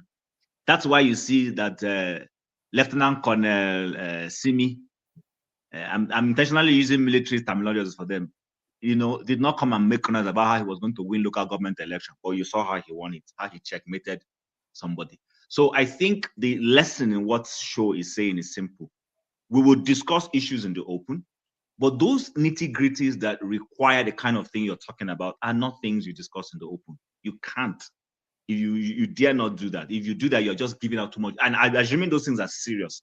You can't be discussing it in the open and somebody already knows what is in your mind, how you're going to. No, you go and discuss with like minds. Oh, I want to run for office, or we want to sponsor people who will run for office. And you discuss it quietly, keep it to yourselves, accomplish it, and then measure your successes. But to come to the open in the news cycle and be discussing how you want to win an election, it doesn't happen anywhere. You will just be giving out too much information. Thank you, Chim. Thank you very much. Sorry. Tinubu said we will take it, we will grab it. He said it's a one of everybody. That is the surface level. You've also said we want to topple. I beg your pardon. We've also said we want to change the government. We want to change the system. We've all said that we want to change it. We don't like it. That's as far as we should say. But you can't come and discuss everything. But that's a topic for another day. Wale, the mic is yours. Go ahead, please. Thank you. Sure, I greet everyone. Typically, I can see this part of as Nigeria. You know, everybody wants to say their own thing. It's me first. I'm the brightest, which is good in a way. We are all, have something to say. But anyway, that's not where I'm even going. Everybody has spoken. I'm not going to keep repeating what everybody has said. But I'm looking at it like why we can't get it right, despite all the educated, well, maybe educated illiterate. But then I'm kind of thinking in my head, what could be the solution? I think the police and the judiciary could be the solution to that country's problem. And the reason why I said that is, most of us that live, abroad, there's no, they wouldn't say, don't break the law. Not that they don't have their own corruption underneath, but that once you break the law, you pay the fine. So two things that Nigerians are actually not getting right is that law aspect and the godliness, because those are the two things that will stop anybody from doing any evil. If you are very godly and you know that, according to the scripture, you shouldn't do evil, love your neighbors like yourself. You shouldn't do evil to your neighbors. You will think twice. Your conscience will, kick you and say, no, what you're going to do is not good. But we are only, I wouldn't say everybody, majority of Nigerians are religious. They're not godly, because people will come out of their churches and mosques and still they will know that the business you give them to do, they are ready to bring you down. So at what point they don't really have the conscience to think that, wait a minute, what I'm doing here, I can't even sit on two chairs at the same time. I can't drive two cars at the same time. I can only sleep on one bed. So what's the essence of all the mansions in Ikoyi, Lekki, Port Harcourt, everywhere? Just mental problem. Anyway, what about the law aspect? We all know, we've seen it. We're not living in our villages anymore. We're abroad. They wouldn't stop you from driving your Ferrari on 1,000 kilometers per hour. But once you are caught, you know what the fine is going to be. And you're not going to say, oh, police officer, take these tips now. Should you'll be my pap. Or you tell them that, do you know who I am? It doesn't work. So if we can get the police right, and I think during the NSAS, the police, they are even fighting for. I'm not even seeing it. Have you seen their barracks? Have you seen how they live? So those are the kind of things. And I'm thinking to myself, because when she will say, oh, my papa no be senator or anything, if we look deep down, let's take it from the religious aspect. People will go to church and mosque and they will still perpetrate this evil. Let's say my wife, my brothers, they are, they go to their churches and that the GOs tell them all sort of things. I'm like, come on, can you not think? But they are my brothers. Am I going to kill them? So that's one thing I always say to them is salvation is personal. If you like, as you lay your bed, so you lie on it. But because it doesn't affect me at the moment, I might say, oh, that's fine. But the day is going to affect me. What am I going to say? I say, oh, no. So until we ask ourselves, they said, he who wants to come to equity must come with a clean hand. And if it's easy for me to pull it's easy for me to pull the wool from show's eyes without looking at my own eyes. what is actually rotting in my own domain. So if we try to be honest with ourselves, either religiously or we stick to law, I think we will get it right. But we are too selfish. We don't trust each other. We're too greedy. I know better than you. All those mentality, we worship money too much. And we can't get it right, except if we lie to ourselves. Look at what is happening in Edo, Ondo. Probably they've weaponized the people that they can't even think straight. It's all about wherever Bele face. How can someone like Bwala come and talk to me and I wouldn't think that, wait a minute, this man that speak with both sides of his mouth, has he got any integrity? Then Reno or Mokri? Have we forgotten that Wike said he will never go to cancer from malaria? Where is he today? Yeah, I said we don't, to be honest with ourselves. Where are the Lai Mohammed, the Buhari regime that how come Nigerians forget their problems so soon? APC to APC. And now we are complaining. I beg, 2000 will come, will still be on the Yakubu, as long as he remains the INEC or whatever they call it, and they keep turning beaver on and off. Are people not working for Yakubu? All right. Let's be honest. Thank you very much. Thank you very much, Wale. Righteous man, I can't take your comment. So what I'm going to do in the next 10 minutes is I'm going to slowly transition and hand over to forefathers for the next stream to start. But before I do that, I might not be able to join the show from the beginning, so I'm not sure what the exact topics would be. But the President Tinubu being alleged to be a CIA agent or asset, which wasn't used in the document. It's about semantics. I've seen a lot of people say the word asset wasn't used and all of that. But, it borders on national security, and it's a topic forefathers is quite keen on, national security. So I think he would do justice to it. Unfortunately, we're not able to touch on that topic. So I will leave that. If forefather pleases, he would incorporate it into what he wants to discuss. But the one I want to discuss quickly with forefathers, I've seen the proposed budget, forefathers. It is 47.9 trillion naira. That's the proposed budget. Now, I've gone back to look at the last two budgets. 2023 was 21.8 trillion naira. And that was equivalent to $47 billion. In naira terms, we went up the following year. Year on year, we went up from 21.8 trillion to 27 trillion, almost 6 trillion naira more in 2024. But guess what? The $47 billion from 2023, our budget was $34 billion in 2024.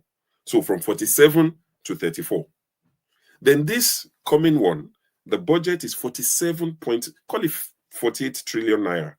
It is $27 billion. So year on year, our budget is reducing in dollars because Nigeria is a dollarized economy. Everything we buy is in dollars.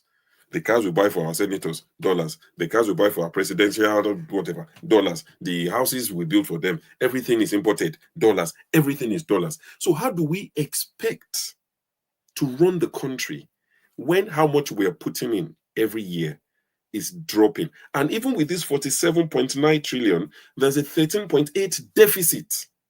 They don't have 13.8 out of the 47. How are we going to finance Nigeria in this coming budget financial year? That's my question to you. Is it for who? Yeah, for yeah, me? for you. Yes. Oh yeah, this issue I raised it yesterday in the weekly update that I do, and it's a serious problem. I don't know how, man, Nigerians, they really take nonsense. I guess from 40-something billion to 27 billion is not a big deal for them because it's neither here or there. It's not like the UK that spent 1.5 trillion equivalent of resources. So, but the nature of our leaders is so grand that they are even impoverishing themselves too. Because if you are stealing money, let's say you are stealing 50% out of 47 billion, now you reduce it to 27 billion. What kind of move behavior is this? That's $20 billion less in the space of 2 years. Yeah, this is why I said this is what makes that accusation of him being an asset. You don't always take word, based on what the denial that the agencies made in America. is based on action too, and their behavior, the behavior of our leaders. They are sabotaging the nation. I've been saying this for over 1 year. Since you can see the results. They floated the currency, and that pastor, what he did there, oh God, it's disgusting. He said it was the people that were buying oil that are the reason why the currency depreciated, when he should know that it's because they floated the currency, that they didn't need to float. You just claim that you want to defend the currency. You want to stop defending the currency because you don't have the money to defend the currency. Yet you remove subsidies, which should give you money or give you wiggle room to defend the currency, or do a managed depreciation so that you can reduce the amount you spend on defending the currency. Not to mention, Dangote refinery is coming on stream, which is going to reduce the demand for the dollar by 30%. All that, they still went and depreciated the currency. This is sabotage. I don't understand any other way to describe it. Because if you know there is an organization that is coming online to reduce your demand for the dollar by 30-something%, why would you go and float your currency then? Because your need to defend the dollar will go away. The Naira will go away. Because all the resources that are coming in, it will reduce the demand for the dollar. But yet they went and floated the currency. Now you see the black market is 1,700 and something Naira to a dollar, and official rate is around 1,500 or so. They said they are going to take care of all this thing. This system is still in place. You depreciate the currency for nothing, and you destabilize the Nigerian economy. Businesses are losing money. People are not able to spend. Then they raise inflation. The entire thing was designed to keep the country stalled. The Nigerian economy should be heading towards $1 trillion now. It should be, because with Dangote refinery coming on stream, our currency should be appreciating, and the currency value should be increasing. So by the currency value, even if it appreciated by just 10-20%, from 500 billion dollars GDP, you'll be heading to 600 to 700. You'll be heading there, and not to mention the income that Dangote is going to be bringing into the country on top of it. It will increase the supply of the dollar. The entire thing is sabotage. The entire thing is sabotage. They have harvested so much money. Where do you think all that money went to? People are investing in Nigeria and harvesting money out. They are not doing anything. This is ultimate round tripping. That has been happening to our people, and our people don't even know it. They didn't even see it coming. And this is why when they say it's an asset, you begin to wonder why. Where did Cardoso go and get training? He got training in American I think Treasury, I've forgotten what they call it, where they go for training, financial institution in America. That's where he went. And he came back to Nigeria and instituted this policy and defended it under President Tinubu. To be fair to him, Cardoso wasn't around when Tinubu floated the currency. They hadn't even appointed their CBN governor when they floated the currency. Right. Can you imagine? Okay. This is, sorry, let me finish. This is why the top, it matters a lot. If the person at the top wants to sabotage the economy, you can see how easy it is. All they have to do is devalue all your work. They will just devalue it and it will mean nothing. All the businesses that are working in Nigeria, if you buy a property today, tomorrow, let's say you spend 20 million buying a property in Nigeria, and you are hoping that you're going to get $50,000 out of it. Before you know it, the value has just depreciated, and you go and sell it, you're going to lose money. Then, not to mention inflation in the country, the entire thing is a sabotaging system that they've created. And it's a real shame that we as a people are not waking up to it. And I don't think these leaders are going to change until the people's eyes open to it, that these people, you have to hold them accountable, that if they do things that are sabotaging your country, people should be calling them out earlier. Nobody called these people out earlier. They allowed them to do these things. The economy has completely been flatlining, and even till now, they still have a chance to redeem it too. They still have a chance. Nigerian economy is not that hard to fix. Just make sure Dangote keeps supplying petrol to Nigeria so that the demand is not increasing. Then let Dangote keep any money and bring it into Nigeria. The Nigerian currency will appreciate. When it appreciates, the petrol price will drop because they are pegging it to the dollar. The petrol price will drop, and people will start seeing the benefit in their pockets. This is something that can be done quite easily. And that currency that you float, manage it so that it is stable, so that businesses can predict. It's not that hard to fix Nigeria's problem. These people are just there sabotaging the economy, allowing the currency to still keep depreciating. For what reason? Dangote is already making money for Nigeria in terms of the dollar supply. So why is the currency still depreciating? Man, the entire thing is just shambles, really. It doesn't make sense what I'm seeing in Nigeria. And Nigerians should be truly, truly a kind of aggrieved by some of the things their leaders are doing. This is sabotage. This is not, they don't know, they are mismanaging. It's sabotage. Make no mistake. They are not stupid. Those who are quite highly educated. I've seen many of their CVs. Thank you. All right. Thank you, forefathers. Quite passionate topic right there. So what I'm going to do is I'm just going to go through a few announcements. Yes. I'm just going to make a few announcements and end this stream, and the next stream would start. Forefathers, if you please share the link to the second stream while I just round off and make a few announcements. I think I'll just continue from here because the next stream is about 2 hours. It's not even going to be 2 hours. The other guys will come in again. Then I think I put the stream after them. Oh, it's 3 hours. I'm finishing on 3 hours, and you have till 11 p.m. UK time. Is it 11 p.m.? I thought they said no. I think they are coming earlier. Why? Because of their time. Now let me see. I think it's showing. Okay, is it 8 o'clock now? It's 8 o'clock. We agreed to keep everything the same way it was. Let me see. 11 p.m. Okay, theirs is 8 o'clock. Yeah, so we agreed to keep everything the same way it was. So just in rounding off, the ladies are going to be having a show right after Forefathers. Forefathers is going to be your host for the next 3 hours.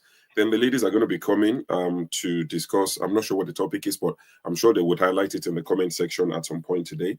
Also, I've noticed that we don't get ladies join us anymore. You know, come and join us. Let's discuss politics as well, because it affects everybody. The idea of I don't like politics, if you like, don't like it. Politics likes you. It's going to affect your life, your children. You know, everything you do is affected by politics. So please come. You know, we're not as hostile as you like to make us. We're a friendly bunch. Especially one forefather is hosting. He even tells you, interrupt anytime. Do whatever you like. The rules don't apply to you. So please join us. You know, help us calm down the tension. No, now all we have to say is when Belshazzar issues are being discussed. Okay.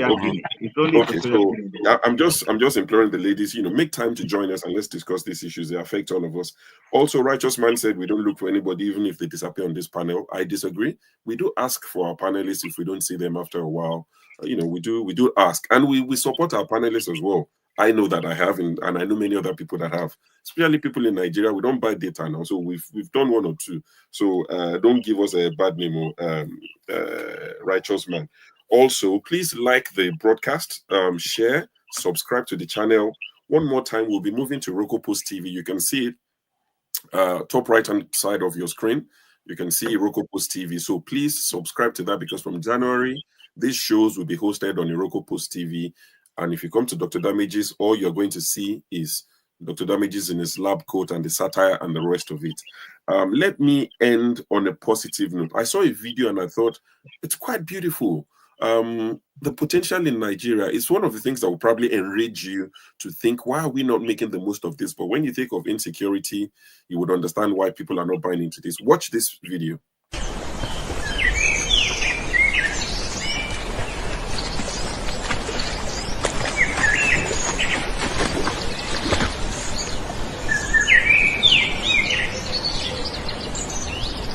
This place plays a significant role in the tourism landscape of Nigeria. I mean, look at how beautiful it is.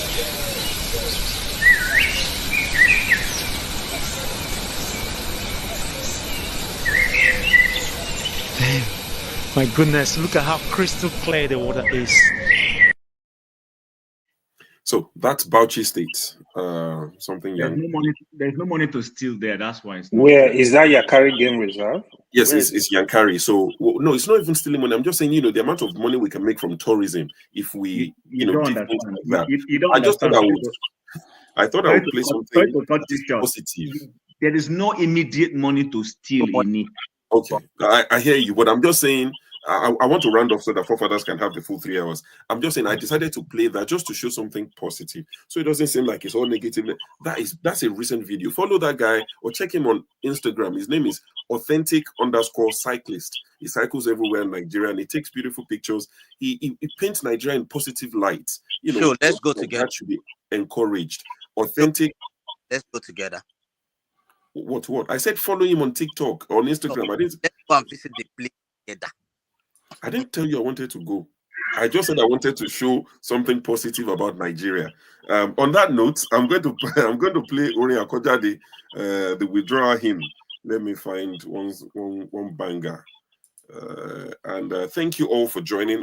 Of course, I have to thank you, the people in the comment section, those who contributed, who sent super chats. Dr. Gomez, Tokwe Henry Gabriel, CCO, thank you for your super chat. It's part of what keeps this channel running. We really appreciate you. Like I said, please stay behind and continue with Forefathers. It's going to be moderating for the next 3 hours. And immediately after that, the ladies are going to be having their show. I heard it's quite spicy around there. So please make it a date.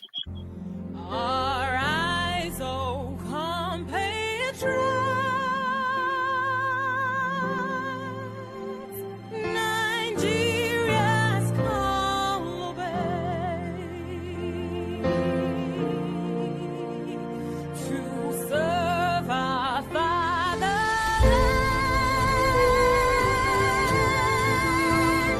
with love and strength and faith. Our heroes past shall never be in vain.